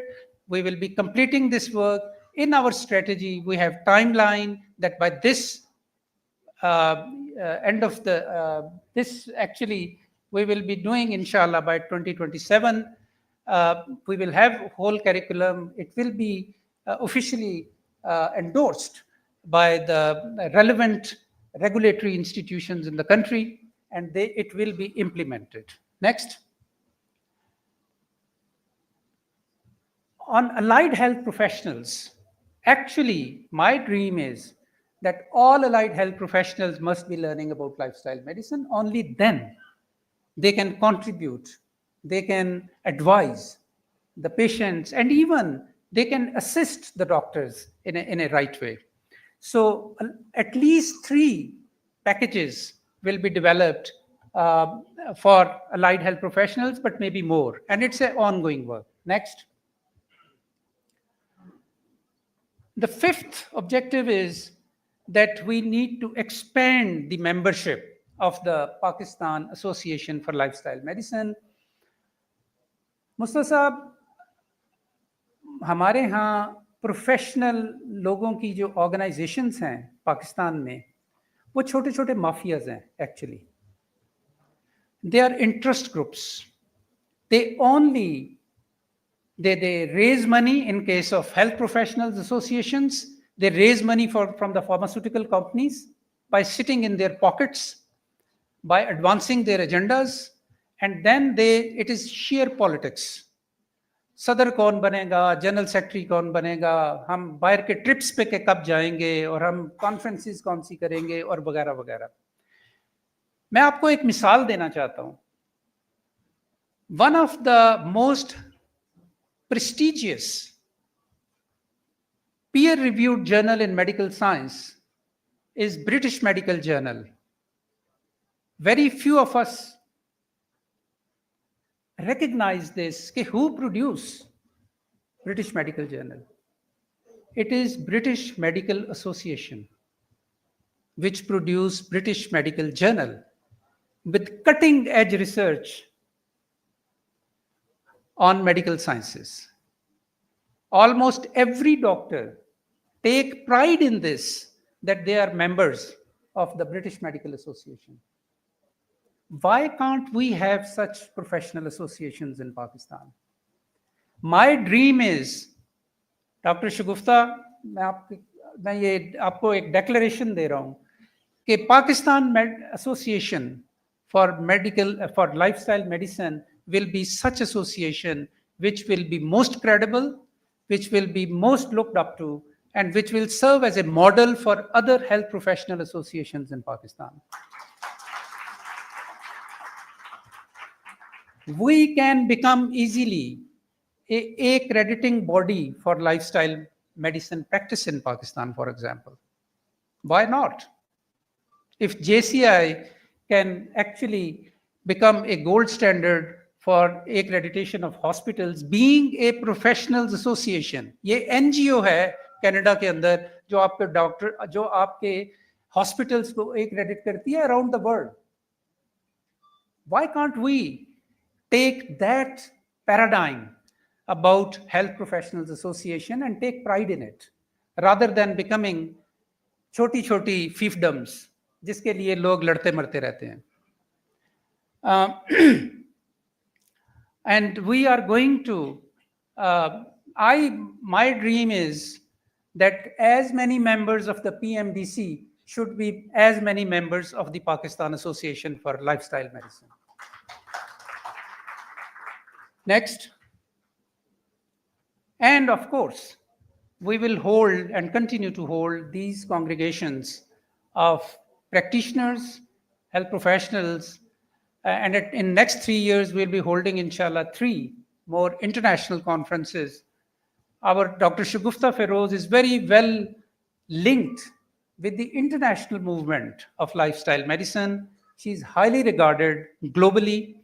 She has taken the association to a level where among, I think, 33 or 32 national associations globally is recognized. One of them is Pakistan Association for Lifestyle Medicine, which is recognized globally today. And we will take it to the next level because it is at level 3. We will actually make it the par excellence association representing lifestyle medicine in Pakistan. Next.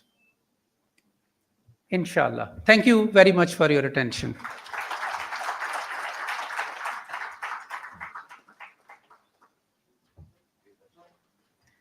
Thank you very much, sir.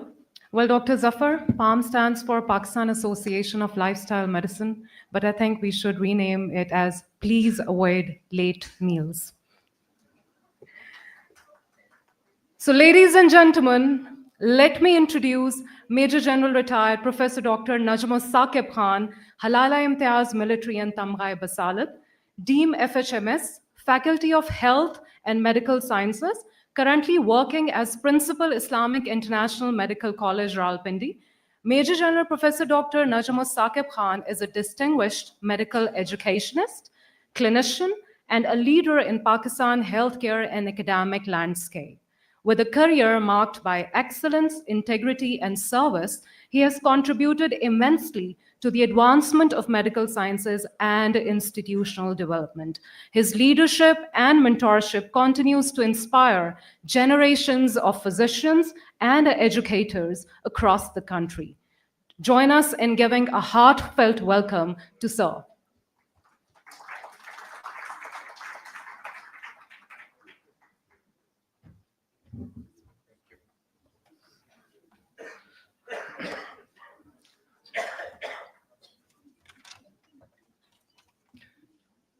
In the name of Allah, the most beneficent, the dispenser of grace, all praises to God alone, the sustainer of all the worlds, the most gracious and ever merciful.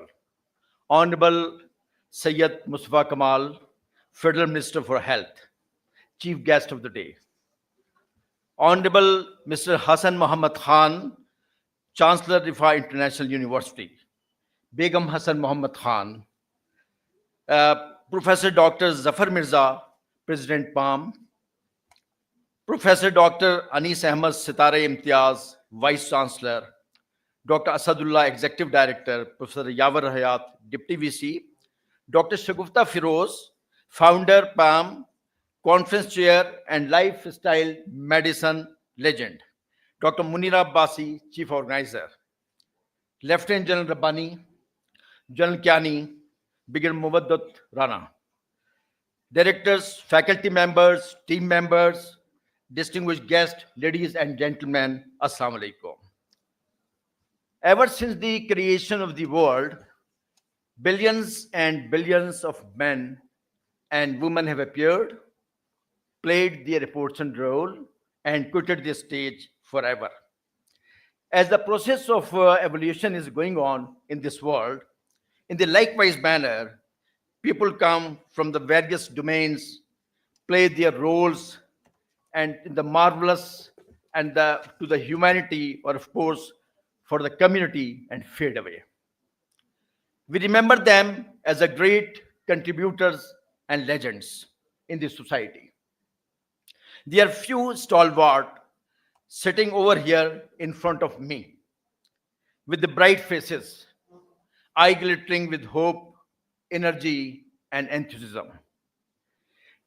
Ladies and gentlemen, it is indeed my proud privilege to avail this opportunity to address this august gathering and galaxy of the audience.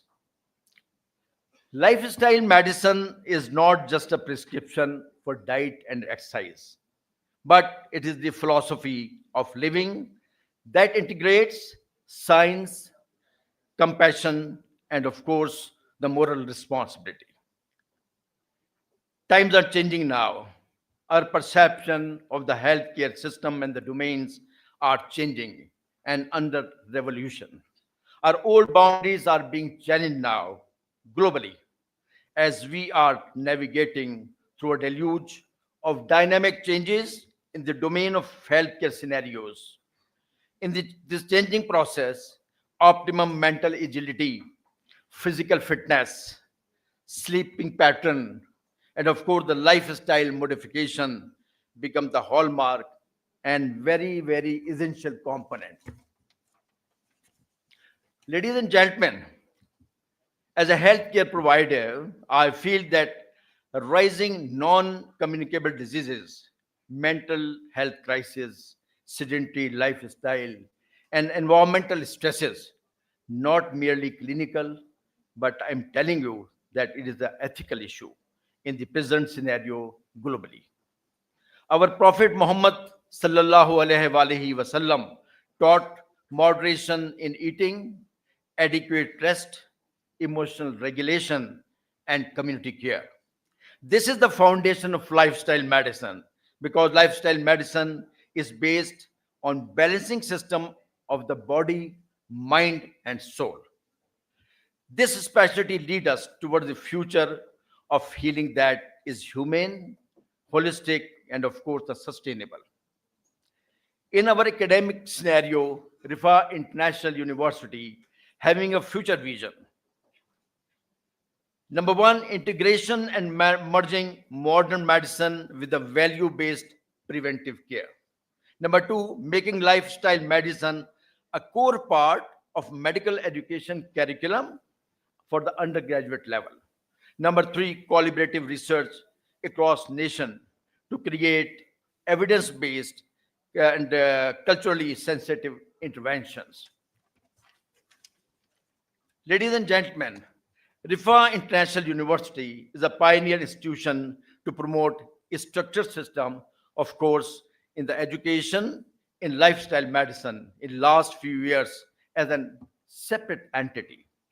Our visionary Honorable Chancellor, Mr. Hassan Muhammad Khan, directed to inculcate the curriculum of lifestyle medicine as a separate entity for the undergraduate students, I mean the MBBS students at the MBBS level, so that students must be having better understanding of the modern scenarios. We also offer fellowship courses in the lifestyle medicine. Curriculum of lifestyle medicine already been approved by the Academic Council under chairmanship Professor Dr. Anis Ahmed Sitara Imtiaz and being, of course, inculcated in the system by all means. Few months back, once I taken over the assignment of the dean and the principal, Rifa International University, in the first meeting, Honorable Chancellor narrated that lifestyle medicine is very, very close to my heart and directed me that grow the domain of the in the true Latin spirits, of course, in the best interest of the ailing community. He is having a great vision of educational and healthcare system. And I learned a lot from the splendid and glorious examples of the Honorable Chancellor, sometimes by asking him, sometimes as a silent observer, and at the other time he took pain himself to divert my attention to something worthwhile and really remarkable. Ladies and gentlemen, Dr. Shagufta Firoz and Dr. Munira were very instrumental to institutionalize the lifestyle medicine at undergraduate level of MBBS at Islamic International Medical College. And my team of curriculum and medical education completed the task in time frame. I salute their concern, enthusiasm, and commitment. Thank you very much, Dr. Shagufta. I would like to thank and appreciate organizational committees headed by Dr. Shagufta and all other enthusiastic members of Rifa International University and PALM under the patronship of the Professor Zafar Mirza, President PALM, give the executive direction. I also thankful to Brigadier Masood and the all team members to provide a great support in all respect for this arrangement. I pray this engagement of the PALM and Rifa International University rise from strength to strength, and our nation and humanity get benefited from the commitment and, of course, the professional skills, especially related with the lifestyle medicine. I pray that Rifa International University may shine as ever in the firmament of height and excellence, and through the professional commitment, spread out galaxy of the knowledge to new generation. Thank you all, distinguished guests. Your presence make us honored and proud. Rifa International University, Zindabad, Pakistan, Paindabad.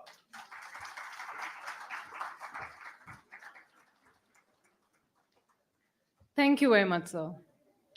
It is our privilege to host a visionary personality, Professor Dr. Anis Ahmed, Vice Chancellor of Rifa International University, a visionary educationist whose leadership has shaped Rifa into a career of excellence, innovative and ethical learning. So we'll be talking on the only way to health, a whole person holistic approach. Welcome, sir.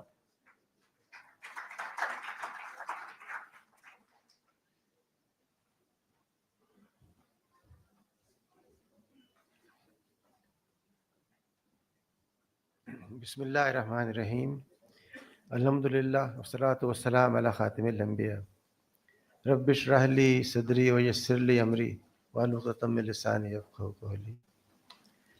Honorable Minister, Mr. Chancellor, Dr. Zafar Sahib,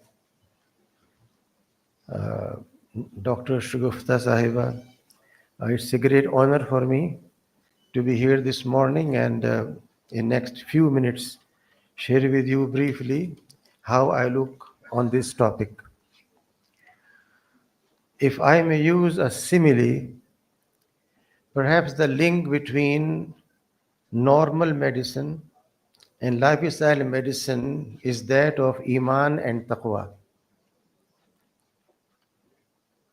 When you translate Iman in your behavior, then you are a muttaqi person. A muttaqi person does not mean wearing a turban and long shirt, but one who is fully observing a balanced life, because Islam has been built on two pillars. One is a pillar of unity in life, we call Tawheed, that life should not have conflicts, contradictions. And second is Adl, that you must have that balance, which is also attribute to Allah subhanahu wa ta'ala. He is Adil, and He loves Adil. And He reminds believers on every Jummah. Every Jummah khutbah contains a reminder about Adil. Adil means when we are able to live a life which is not of extremes. The three words used conventionally, mental health, spiritual health, physical health, can be controversial. Spirituality never had one single meaning in the mind of humanity. For some, it means leaving the world, going to a forest. For some, it means killing their natural desires and becoming a monk. And for some, it means day and night, remembering their God with the name given by them. The Prophet was told about his companions that some of them have made a pledge they will not sleep and pray, and some have made a pledge he will never go to his wife, and the one has made a pledge that he will always make fasting. When he came to know about it, he summoned all three of them and asked them, I have heard about you following things. Is that correct? They said, yes. And then he said, I am Allah's prophet. I fear more than any one of you. Some days of the week I am fasting. I sleep part of night and pray part of night. And I marry, and who does not follow my sunnah is not from me. فَلَيْسَ minni. I think these words set and define for us what's the meaning of adl, balance, and spirituality. Spirituality is not leaving the world, not making a pledge, I'll never marry or I will never meet people, never smile. But it's a matter of living that balanced life which Prophet provides as a bright living example to the day of judgment. I'm so glad that Dr. Shugufta has taken the lead and Hassan has particularly patronized that problem, that issue. Actually, I was thinking about this, the association's last syllable M is, if it's interpreted not just as an organization, but as a movement. It's lifestyle movement. That becomes more dynamic, more wide, and more universal, and more near to ethos of Islam. I thank Dr. Shugufta for inviting me for this brief interaction with you. And I pray to Allah subhanahu wa ta'ala for the success of this movement, because it brings life back to human beings. It brings that glimmer in life, which is the essence of human existence. And I hope that with the simile I just presented to you, this will be able to translate our philosophical discussions and discourses on medicine into actual life reality. May Allah bless you all. Jazakallah khair. Thank you very much, sir. With great respect and admiration, we welcome Chancellor Rifa International University, Conference Patron-in-Chief, a visionary educationist and a dynamic leader. He has played a pivotal role in shaping Rifa's mission for promoting ethical, value-based education and excellence in research and innovation. His unwavering commitment to holistic development and integrity-driven leadership continues to inspire the academic and healthcare community alike. Please welcome Mr. Hassan Muhammad Khan.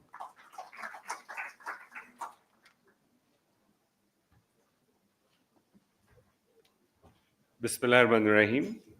Honorable Federal Minister of Health, respected President of PALM, Honorable Vice Chancellor Rifa University, Honorable Vice Chancellor Shifa International University, respected Executive Director, most respected, because he's also my uncle, President of Pakistan National Heart Association, General Kiani,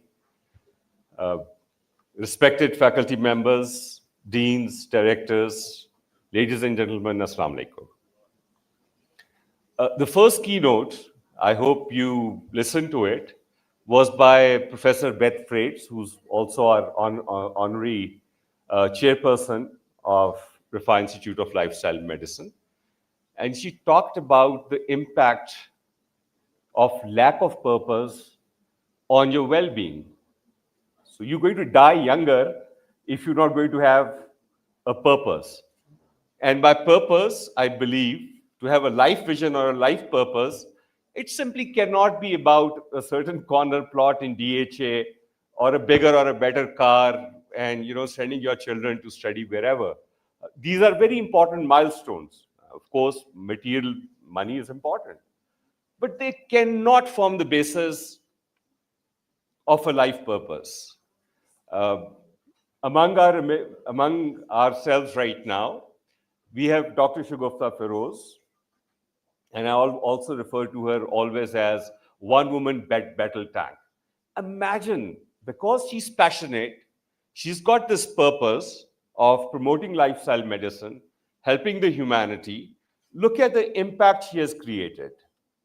A few moments back, Dr. Munira shared the impact of Rafa Institute of Lifestyle Medicine.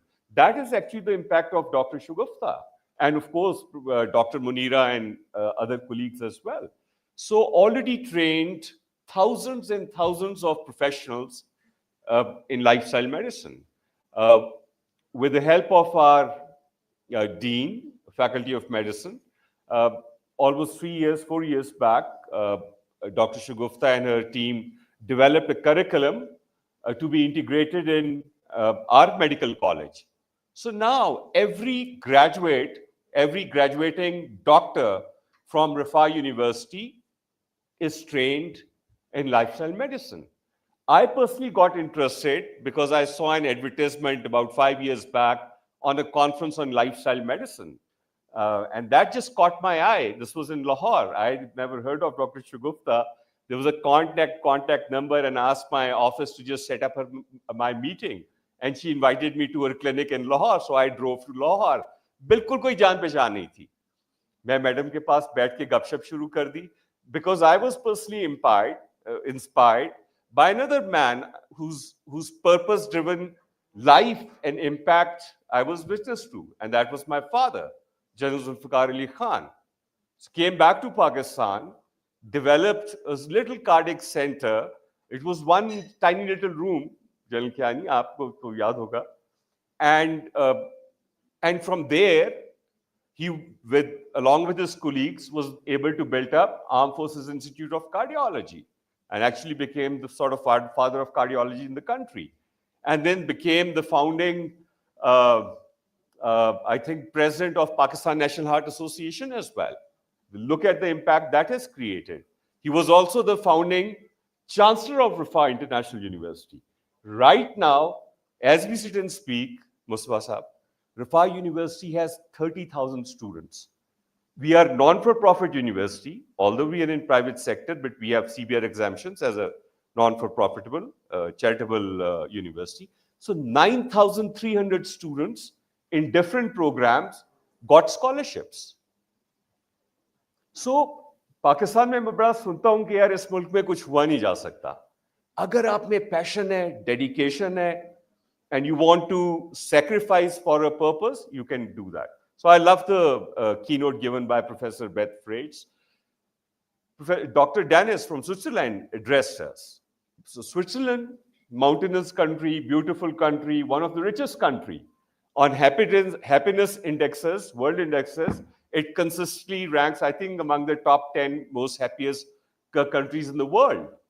Great nutrition, one can imagine, great chocolates these guys make, right? 80% death rate because of NCD. I just flew in from Turkey yesterday, from Istanbul, and I was thinking on this conference, so I just started looking at the data for Turkey, a Mediterranean country. One would imagine Mediterranean countries with those DASH diets and healthy diets. Mustafa Sahab, they have the highest portion of population, complete population, as not the adult population, complete population, more than even China, India, and Pakistan. 16% of their entire population is diabetic. Turkey. America, 72 cents out of every dollar is spent on, treating non-communicable diseases. Nobody has the money. In United Kingdom, the NHS is broke. So there is no way in the world our Ministry of Health, as dynamic minister that we have here today, mashallah, is passionate, we will never have the money to keep on building new hospitals. How many Shaukat Khanums are you going to build in? 3 तो बन गए मेरी जिंदगी में, और आपको जगह नहीं मिलती पेट स्कैन के लिए, कैंसर के लिए कि आपको जाएं, आपको 3 महीने का वेट करना पड़ता है. I believe the figures that were presented to us by Dr. Rahat in terms of what is happening in cancer, ma'am, you are probably conservative. It's what I see around me. It's so scary. As I stand here talking to you, one of our very dear colleagues, one of our CEOs of our hospitals, Mr. Tawfiq Mukhtar Shah, madam, aapko jante hain, he's right now breathing his last in one of our hospitals in ICU, dying of 4th-stage cancer. So this is not going to be prevented by other interventions. MBBS का curriculum आप उठाइए, दुनिया में ये है, आप सारे doctors बैठे हुए हैं, and that is what got me interested in it कि भाई हो क्या रहा है दुनिया में. And I'm part of AME as well, Association of Medical Education in Europe as well. Mashallah, we took the initiative under Madam's leadership to set up the lifestyle medicine agenda for Association of Medical Educations in Europe. Oldest association है 1973 से. 5,000 इसमें leading practitioners आते हैं पूरी दुनिया से. Europe के किसी हर साल एक सिटी में ये कॉन्फ्रेंस करते हैं. तो we set up their lifestyle medicine agenda as well. So आप कोई करिकुलम उठाएं, फर्स्ट ईयर का कोर्स उठाएं, सेकंड ईयर का, third year. I hope you guys don't mind this, you know, specially the doctors. मैं सोच रहा था 5-6 साल पहले कि कर क्या रहे हैं. 5 इयर्स की मुस्तफा साहब एजुकेशन है, हेल्थ के ऊपर, न्यूट्रिशन के ऊपर 3 घंटे का कोर्स नहीं है. फिर हम हाउस जॉब कराते हैं. हमारे 3 हॉस्पिटल हाउस जॉब के लिए रिकॉग्नाइज है रिफा में. 1 साल की हाउस जॉब है. बैठे हुए हमारे वाइस चांसलर शिफा के टॉप क्लास सर्जन है. Ask him. ये जनरल ख्यानी माशाल्लाह celebrated you know heart surgeon in the country. इनसे पूछ लीजिए आप. हाउस जॉब कराते हैं, 1 घंटे का उसमें एजुकेशन नहीं है on lifestyle, on health, on wellbeing. It simply does not exist anywhere in the world. फिर आप क्या करते हैं, आप पार्ट 1 का एग्जामिनेशन देते हैं, FCPS पार्ट 1 का. Fahad, do write about it, give them a tough time. हाँ, अच्छा, क्या होता है, पार्ट 1 का एग्जामिनेशन होता है. मुझे बताएं यहां से कितने लोगों ने FCPS पार्ट 1 किया हुआ है. अब तो सारे पार्ट 2 करके माशाल्लाह प्रोफेसर्स एंड कंसल्टेंट्स बैठे हुए हैं. Has there ever been a single question in your part 1 examination on health? No. फिर क्या होता है, क्योंकि मेरे सामने ही हो रहा था. I'm not even a medical doctor, right? So अब हॉस्पिटल्स में FCPS की आप ट्रेनिंग करते हैं, CPSP से एक्रेडिट करा के. मेडिसिन ले लें, उठा लें, कार्डियोलॉजी उठा के देख लें. मेरे वालिद साहब कार्डियोलॉजिस्ट हैं, जुल्फिकार. मेरा छोटा भाई is an LLE care consultant, geriatrician in working in UK, MRCP and all that from Royal College. 1 घंटे का 10 नंबर का सवाल नहीं होता आपके FCPS पार्ट 2 के, ना एग्जामिनेशन में, ना ट्रेनिंग के अंदर आप सिखाते हैं. So what is going to happen? So president PMDC ने जो बात की, आई होप मैं जफर भाई आपसे रिक्वेस्ट करूंगा, मिनिस्टर साहब आपसे भी, we've got to, ये किसी पे एहसान नहीं है, you know, ये PMDC का भी एहसान नहीं है और किसी का एहसान नहीं है. It's a responsibility you guys have. You guys do not fulfill it, you will have to pay for it. Health का आपके सामने सिचुएशन है, कल को अल्लाह ताला पकड़ लेगा. मैं बताऊं, जिसको अल्लाह पे यकीन है. It's not being, you know, किसी एक्सीलेंस पे जाने का मामला नहीं है. It is the fundamental duty of health care professionals to provide health and wellbeing. So we've got to do this. So एक तो मेरी दरखास्त ही है मुस्तफा साहब, और हम बहुत ही हम्बली प्रोफेसर जफर मिर्जा साहब से भी मैं डिस्कस कर रहा था. So we've got a public policy institute as well Riphah में, और बड़ा उम्दा काम करते हैं. लकीली डॉक्टर राशिद आफ्ताब इधर हैं. पाकिस्तान की पहली वाटर मैनेजमेंट पॉलिसी जो कैबिनेट ने अप्रूव की थी, वो इन लोगों ने डेवलप की थी. पाकिस्तान की पहली, अल्हम्दुलिल्लाह, मुस्तफा साहब, इंफॉर्मेशन सिक्योरिटी का जो बिल नेशनल असेंबली ने पास किया था, उसमें बड़ा कॉन्ट्रीब्यूशन है हमारा पब्लिक पॉलिसी का और हमारे IT इंस्टीट्यूट. मैं वो रफा की तारीफें करने इधर ही खड़ा हुआ. The only thing I am suggesting is कि हम हाजिर हैं under the leadership of president palm, also doctor Shagufta yourself, कि राशिद आफ्ताब साहब के साथ बैठे. हम चाहेंगे कि पाकिस्तान के लिए और स्टेक होल्डर्स को, इकबाल भाई माशाल्लाह very dynamic vice chancellor of IFA International, baki leading stakeholders. PAMI needs to get on the board as well, right? And APSAP as well. ये PAMI को represent कर रहे हैं, 110 medical schools हैं. So हमारा काम सिर्फ ये नहीं है कि हम फीसों में लड़ाई करते रहे PMDC के साथ, बढ़ा दो, कम कर दो, right? So APSAP, right now 173 universities out of 266 universities are in the private sector. So उनके president से बात हुई, चौधरी अब्दुल रहमान साहब से, माशाल्लाह very dynamic. He's willing कि हम इसको सारी universities और कम से कम private medical schools के एजेंडा पे लेकर आते हैं. हम आपकी खिदमत में एक ड्राफ्ट मेहनत करके आपकी लीडरशिप में बनाते हैं, सर आपको प्रेजेंट कर देते हैं, आप उसको देख लीजिए, उसको दुरुस्त कर लें, स्टेक होल्डर कंसल्टेशन आपने वाइडर करनी है, कर लीजिए. But I would love to see that my federal minister, young dynamic federal minister, becomes the first federal minister in the world who approves, and our ministry becomes the first federal ministry of health in the world. हर दफा गोरे के पीछे क्यों चलना है यार, मुझे तो इससे भी बड़ी कोफ्त होती है. I'm sick of this intellectual slavishness that we have to the West. You know, we have to take original thinking and we need to lead in intellectual development as well. So I would love that we become the first Ministry of Health to formulate the lifestyle, the national lifestyle medicine policy of a country. आप दुनिया में तहलका मचा देंगे.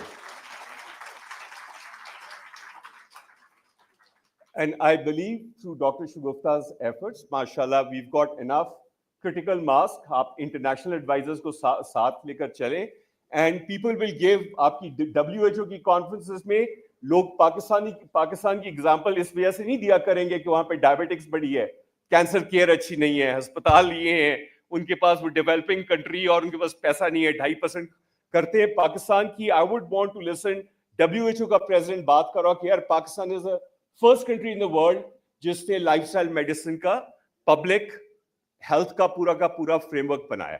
And not only policy, और ये इसकी तरफ इशारा किया डॉक्टर जफर मिर्जा ने कि यार पॉलिसी भी बन जाती है, बट उसको इंप्लीमेंट करने के दरमियान डेथ वैली आपने टर्म यूज की.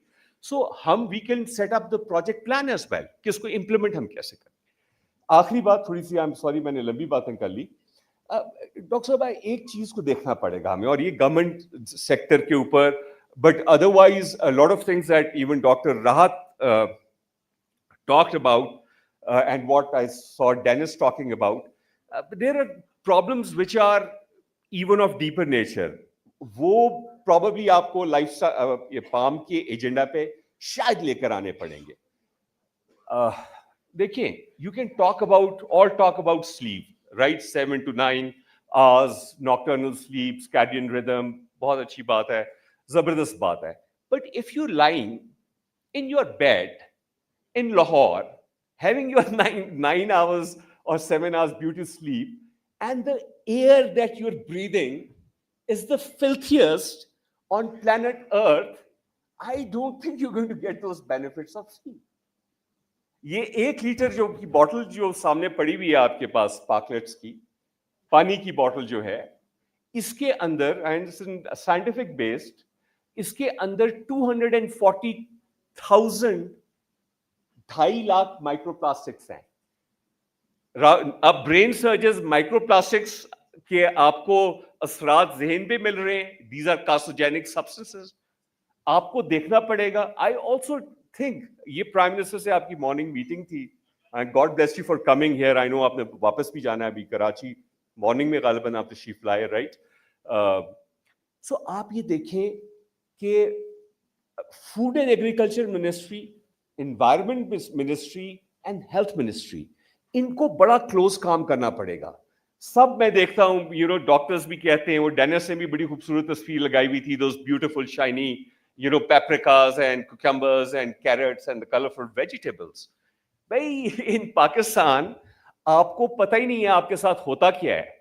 जो क्यूकम्बर आप खाते हैं, जो भिंडी आप खाते हैं, डॉक्टर साहब तो कहते हैं ना सब्जी खाओ जाके, सो उसके अंदर जो पेस्टिसाइड्स हैं, because I am a farmer, I live on the farm, I of course don't let 15 साल से मेरे फार्म पे एक कोई स्प्रे नहीं हुआ, right? So I have got the worst yield in the country, but I have got the best and finest fruits and vegetables in the country as well, I think. So होता क्या है, आप poison खा रहे हैं. That beautiful crunchy little kheera that you have, it's not healthy. Milk, बच्चों को क्या वो have a glass of milk and बच्चों को माएं देती हैं. So when you pasteurize and homogenize milk, pack उठा के आप लेते हैं बाजार से, उसमें क्या होता है, वो आपका माइक्रोडायोम कैसे बायोडायोम ठीक होगा madam? If you're going to have pasteurized dairy things, अगर आपका योगर्ट जो है वो उसमें बैक्टीरिया ही नहीं है, तो और फिर आप उसको how are you going to correct that? So you've got to go to natural substances. So lifestyle change to me is not about medicine only. Otherwise, that's to me it's a level that you've got to go even deeper. और ये मैंने बहुत थोड़ी सी चीज, the impact on your mental well-being, ma'am, on your ये जो social media जो continuously bombardment आपको बच्चों को elders को हो रही है, उसके impact अगर आप उसको नहीं समझेंगे तो I don't think आप इन challenges को हम अच्छी तरीके से address करेंगे. ये बहुत minor सी lifestyle की चीजों की तरफ मैंने इशारा किया है. So I hope that RILM, RIFA, PALM, Ministry of Health, we can all get together, get all those stakeholders together and try to do our bit for lifestyle medicine. Jazakallah khair. Thank you. Thank you very much, sir. Indeed, it's the need of hour now. With hearts full of respect and gratitude, we extend our most cordial welcome to our esteemed chief guest, a true beacon of excellence and inspiration, Dr. Muhammad Saeed Mustafa Kamal, currently serving as the Federal Minister for National Health Services, Regulation and Coordination, Government of Pakistan. A distinguished leader and reformist, he has been at the forefront of national initiatives aimed at strengthening healthcare systems, promoting preventive health, and advancing medical education across the country. His vision focuses on creating a healthier Pakistan through innovation, equity, and collaborative reforms in the health sector.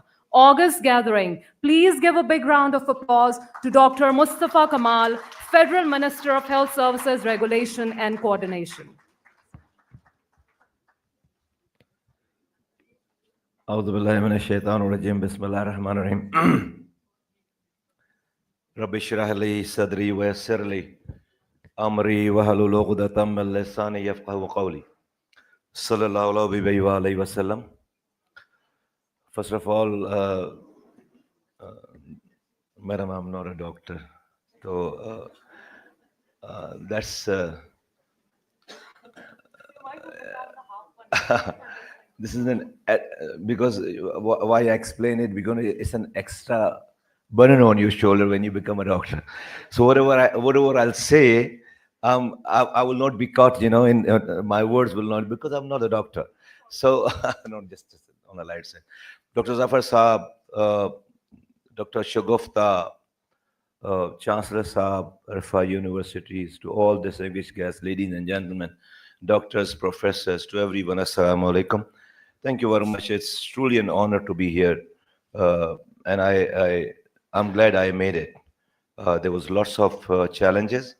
I flew from Karachi, then I have to again go back to Karachi after this. And there was something came up in between. That's why I got late here as well. This lifestyle medicine, Dr. Saab, I heard about this thing in Doha, Qatar first.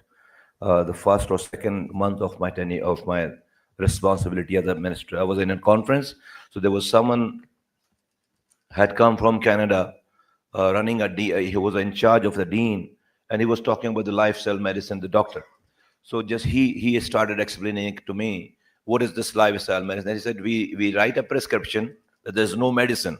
So I said, so that's how I came to know. When I came back to Pakistan, budget was not announced then. So I, in PSDP, have made a project, I created a project called Lifestyle Medicine Project, and tried to put some money in PSDP. Although it was not accepted, and all my new projects were just slashed down under the economic cut. But had that been approved, there would have been, for the federal government, we would have just had one project in PSDP that's called lifestyle medicine, and we had some plan. And then during that, when I was like getting more education about that, I read your beautiful article, Dr. Saab. And that article mentioned Dr. Shagufta. So I spoke to my DG and my people that get connected with Dr. Saab. I don't know. Then you were gracious enough, kind enough to provide all those details and narrative about this whole lifestyle medicine. And then somehow we found Dr. Shagufta. We explored her and reached out to her, and we had a video conferencing meeting. I could not travel to Lahore, Dr. Saba. I would have just loved to be there in your institution and meet you in person. We had a detailed meeting. What is this to me to be very, what's the interest? I can't, sorry to say, but I can't do things which doesn't appeal me. There's no gray area in my life. It's black and white. Either I do it, I don't do it. This is like, it's in my heart. I want to do. I want to be part of this. I want to do. Why I'm saying it? There are two reasons. As an administrator of health in Pakistan, there's a problem. It's a collapse system right now, which we are having, and we don't know what to do. Why? Why I'm saying that, you go to PIMS hospital, when you visit the tertiary care hospital, it seems like there's a public rally has just ended here. You know, a jalsa, koi political jalsa khatam hua hai. A flood of people are coming in, a flood of people are going out. How on this earth anyone, any administration would be able to satisfy these many people? Doctors, average doctors working hour, within that working hour, he's supposed to see 30, 35, 40 patients a day. He is looking after 280 patients, the patients in a day. More than that. How on this earth you will be able to handle all these things? And then 70% of those people who are going to the tertiary care hospital, they are not supposed to be there at the first place. They should be going to the primary and secondary. Just because those primary and secondary is not there, so they all ended up hitting to it. So that is another issue. But as a whole, this 240 million people we count on the paper, we are more than that. 6.13 million babies are coming every year. We are more than an El Salvador's population coming. We are beating them every single year. El Salvador is not known much. So I give an example of New Zealand. New Zealand, we have left New Zealand far behind, by the way. So every single year we are adding up one New Zealand in our country. So, and this thing is, and yet we call this polio vaccine as the virus which have the infertility problem. Where is the fertility problem in Pakistan, bhai? I wish there was something. It's not. It's working other way around. And anyways, that's so I was why so I have come. I'm not a doctor, so I didn't know this subject before much. So I kept quiet 2 months. I just listened to the people. I just observed. And then I came to that conclusion. This is a collapse system. This is not, when we call healthcare system of Pakistan, of any country, healthcare includes, and to me, healthcare is allowing the environment for the people not to fall sick, prevent them not to fall sick. It starts from the birth of the baby, the vaccine you then provide, the water you drink, and so on, and those things, which we were mentioning. All these things included. That is the healthcare system of Pakistan. Right now, today, for last 7 decades, what we are doing, we are building hospitals under the healthcare system. We are bringing doctors paramedics, this and so on and so forth, and then we wait for the patient to come. So it's a sick care system of Pakistan. It's not the healthcare system of Pakistan. Healthcare starts out of that hospital at the street. I mean, mayor of Karachi, so 178 facilities health facilities used to come under me. So getting an interaction with the doctors have been like a long back phenomena, not new. So they used to say 70% almost diseases are the waterborne diseases. That's what doctor says. Bhai, to 70% diseases are the waterborne diseases. So what is the condition of our water today? You have mentioned many things, Hasan Saab. Today, if I just look at it, a very first neighborhood there in Gilgit-Baltistan on the top of mountain, when they flush their sewage, that sewage of that neighborhood come out from that area and gets connected to someone's drinking water. The next mohalla, the next neighborhood, then they flush their sewage, it goes to the another clean drinking water, because there's no sewage treatment concept. The chip is not there in this nation. Unfortunately, I fail to understand. हमारे यहाँ sewage को treat करने का concept ही नहीं है. So it's contaminating all the way from Gilgit-Baltistan till Karachi with each other's sewage water. Yet we call the 70% diseases are the waterborne diseases. The authorities which give the permission for any house or any neighborhood, any real estate to emerge in that area, would they look into it? They have the checklist that whether they will provide the water or not, they'll provide the electricity or not, they will build a school, madrasas, mosque, road infrastructure, garden, park, so on and so forth. Have they ever looked in that neighborhood whether they will have this sewage treatment plant for the discharge sewage or not? No. Not even single neighborhood housing scheme have been disapproved, but by not having a sewage treatment plant. And yet there's no problem. And I mean, it's not in our chip, in our mind. We're not doing anything wrong. So how would on this earth you will be able to take care of each and every soul who falls sick and then you provide the health facility? No, that's not possible. I'm saying as a minister of this state, no, it's not possible. Sorry, it can never happen. We will always be there will always be in a shortfall, no matter how many bricks and mortar structure you built in this country. It's not even on every single street. If you have on the corner of a street, you have the hospital. That hospital will become obsolete for the very first day, and the same bickering will be going on.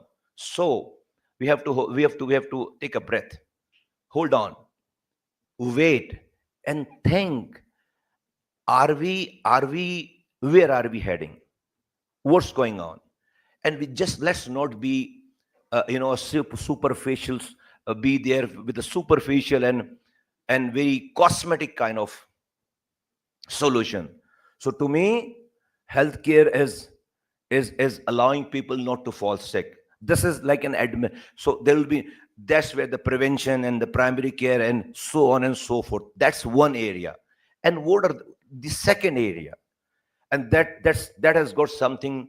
I mean, I'm just narrating here my interest, what has got my attention towards that. And the second part is the belief.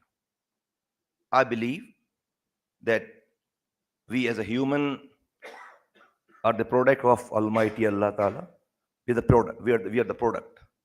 Like this cell phone is a product of someone. This camera and so on and so forth, everything is a product of someone. We, as a human being, we are the product of Allah subhanahu wa ta'ala. And Allah, when created this product, has sent a manual as well to how to use this product. Like you have the cell phones manual, like you have the TV manual, like you have the fridge AC manual. If you use the wrong button in it, it will hang. So divine asks us to sleep. The time he sets us for sleep, we get up at that time. हम तो कराची के लोग रात के 12 बजे उठ के जा रहे हैं जो है वो खाना खाने, रात के 2 बजे खाना खा रहे हैं। इम्प्रेस मार्केट है कराची में, दोपहर के 2 बजे खुलती है, दोपहर के 2 बजे, when 60-70% काम हो चुका होता है, और रात के जो है वो, आमीन। Is India asking us to do that? Conspiracy theory? Israel कह रहा है हमें करने के लिए। हमसे बड़ा हमारा दुश्मन कौन है कुछ चीजों में? So that's the bagawat against the divine.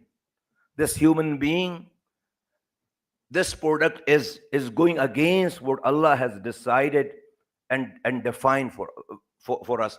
I have heard all the almost speakers spoke about this. To me, that's the belief thing.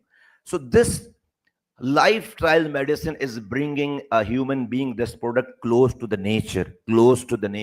To me, it's bringing a baghi insan जो कि बगावत कर रहा है, सुबह उठने का टाइम उसके कुछ और है, उस वक्त वो सो रहा है, रात के जिस वक्त जागने का टाइम है उस वक्त सो रहा है, जिस वक्त उठने का टाइम, आमीन, जिस वक्त खाने का टाइम है कुछ और कर रहा है. So it's all bagawat going on. It's all rebelliousness going on with the creator. So this is, to me, is bringing that product, the creation towards the divine, closer to the divine, and closer to the nature. And the more will come closer to that nature, the long lasting this product will become. This is how I take it. So PMDC's president has, I was told, was here before me. When I stepped in, I had few things in my mind. Almost everything has been said and agreed before I came to this place. I need an one pager, Dr. Sahab, the one pager, not many English in it, pointers. One pager out of, I wish 3 दिन आप लोग यहाँ पे रुकेंगे. I wish I knew it, before. मैं सारा कुछ schedule कर लेता, and I would have been stayed here with you, 3 days here. But my traveling and all is not doesn't allow me actually. तो मुझे नहीं पता था ये सारा कुछ. So we are very open. Everything can be done. This must be integrated. This lifestyle medicine, which you all have initiated, you all the pioneer, it has to be created in the healthcare system and education of Pakistan. And this has to be done. It's not you are saying it, it's my request to it. And for that, we will do anything and everything to co-op with this, to co-op with this in this. And I'm so glad all these things are coming from the doctors. Had it been someone else, okay, तो क्या दकियां सी बातें कर रहे हैं? Science तो ये नहीं कहती. And I'm so glad. So that's how I feel this is workable and doable, because it's coming from you all who have got the knowledge of this field, from, enormous knowledge. And coming this from you, that has an importance. This is not coming from कोई किसी बुजुर्ग से नहीं आ रही है, किसी हकीम साहब से नहीं आ रही है. You understand the limitation of the society. So even no matter how good those things would have been, I'm not saying कि उनके पास से चीज आती तो गलत आती, but मैं कह रहा हूं कि the resistance would have come from your fraternity. Today it is coming from you, so this is more viable for us. And trust me, I'm not here to please you and to anyone. This is the way forward. This is the healthcare system of Pakistan would be. So I'm not interested in making any hospital. देखिए hospital सियासतदान doctor साहब आप the president sir और आप जो है वो रहे हैं उस जगह पे, आज अभी इसकी तो कोई कवरेज नहीं है, कुछ समझ में भी नहीं आएगी बहुत ज्यादा, लेकिन एक मैं 4 कमरों का हॉस्पिटल बनाऊं ना और कल जाके फीता काटूं उसका, तो जो है वो अगले दिन हेडलाइन है उसकी, 4 घंटे खबरों में खबर चलेगी। तो basically politicians are inclined toward that, और वो चूंकि डेफिनेटली अच्छी चीजों को आप रिकॉग्नाइज करते नहीं क्योंकि बंद कमरों में होती है, उसको भी पॉपुलैरिटी चाहिए, उसको भी पब्लिसिटी चाहिए, पता चले कि क्या काम कर। मेरा मसला नहीं है ये, दैट्स नॉट माई प्रॉब्लम, मुझे नहीं करना, मुझे नहीं चाहिए। तो हॉस्पिटल बनाने में मेरा कोई इंटरेस्ट नहीं है कि हॉस्पिटल बना, मैं ये नहीं कह रहा हूं नहीं कर रहे, नहीं करेंगे, बंद कर देंगे, करेंगे, कर रहे हैं, but that is not resolving the problem of the people. So this is the clarity, and that's not me. We have been talking to ministry. पहले तो आपको अपने लोगों के दिमाग को ठीक करना होता है ना. तो we have been advocate, the biggest advocate I have been having, and alhamdulillah, everything with everyone there who were the decision maker on a same wavelength right now. Right, like I said, they had kept this this project in the PSDB. Unfortunately, we didn't get the money, didn't get it approved. Any project didn't get approved actually.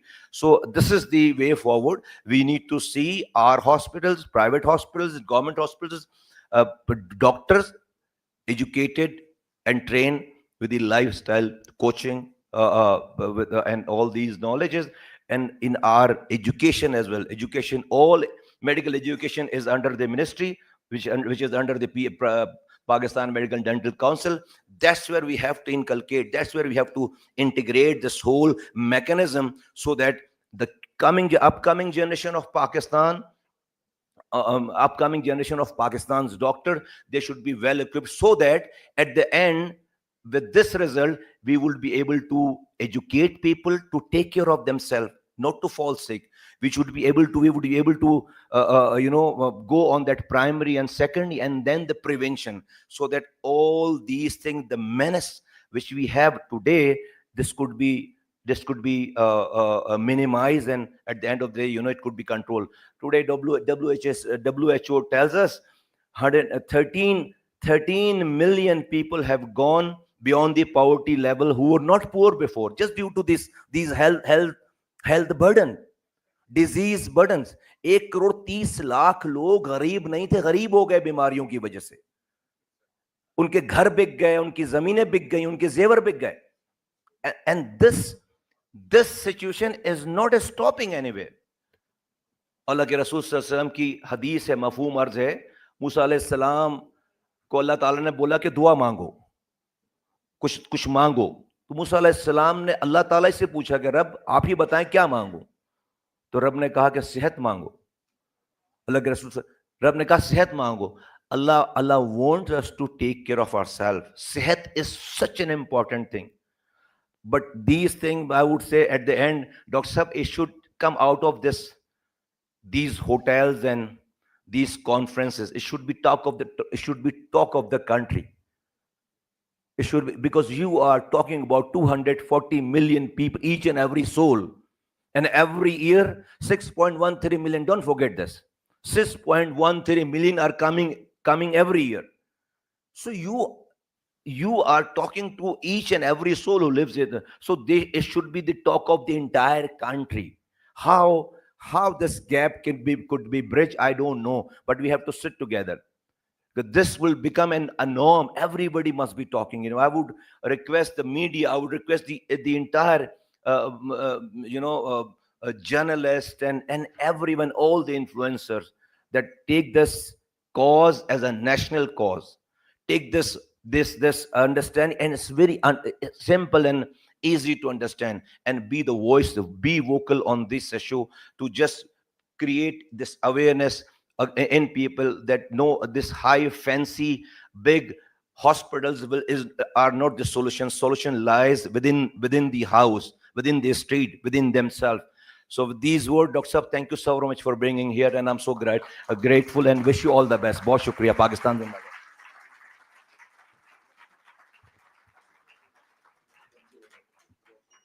Thank you very much, sir. We look forward to your cooperation.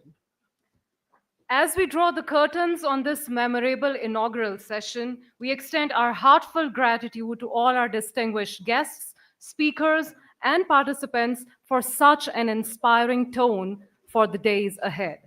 We also have a marvelous research-backed Palm Pavilion set up at the backside, a must-visit too.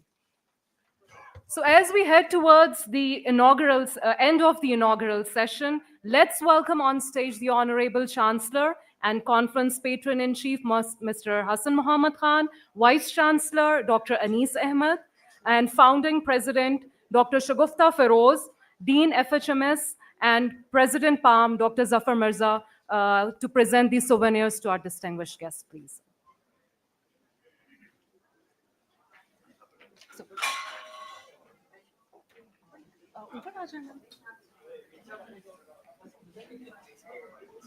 जल्दी कर लीजिए फिर minister ने कहा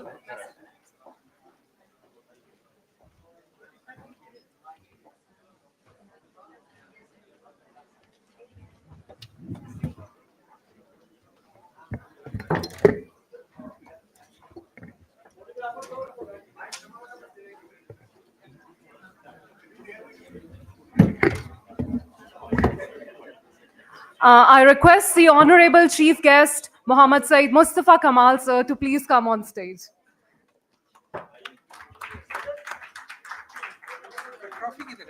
Sorry.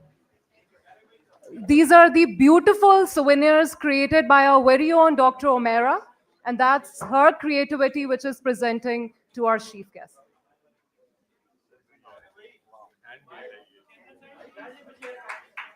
Doctors are very poetic and artistic as well.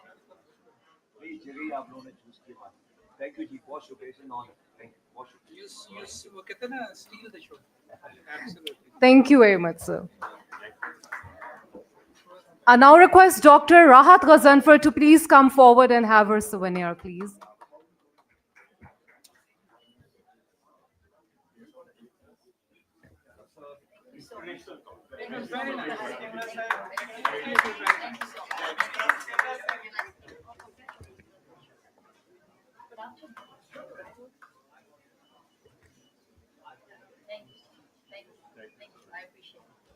I request Madam to please hand over the souvenir to Mr. Hassan Mohammad Khan.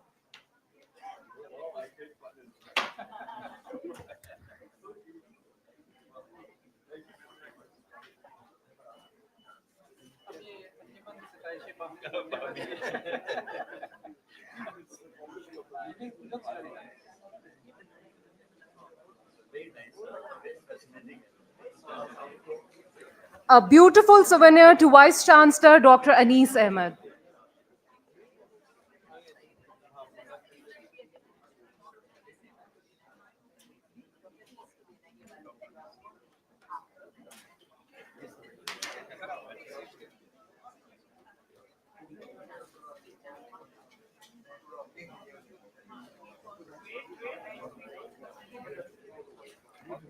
Major General Retired Professor Dr. Najmul Saqib.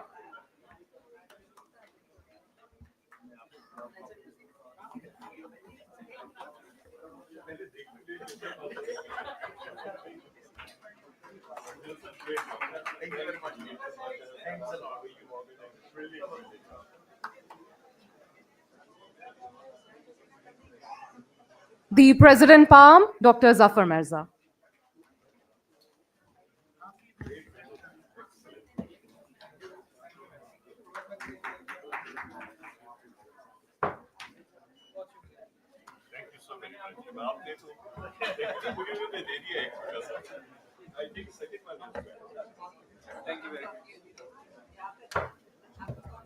Thank you very much, sir. Thank you, sir.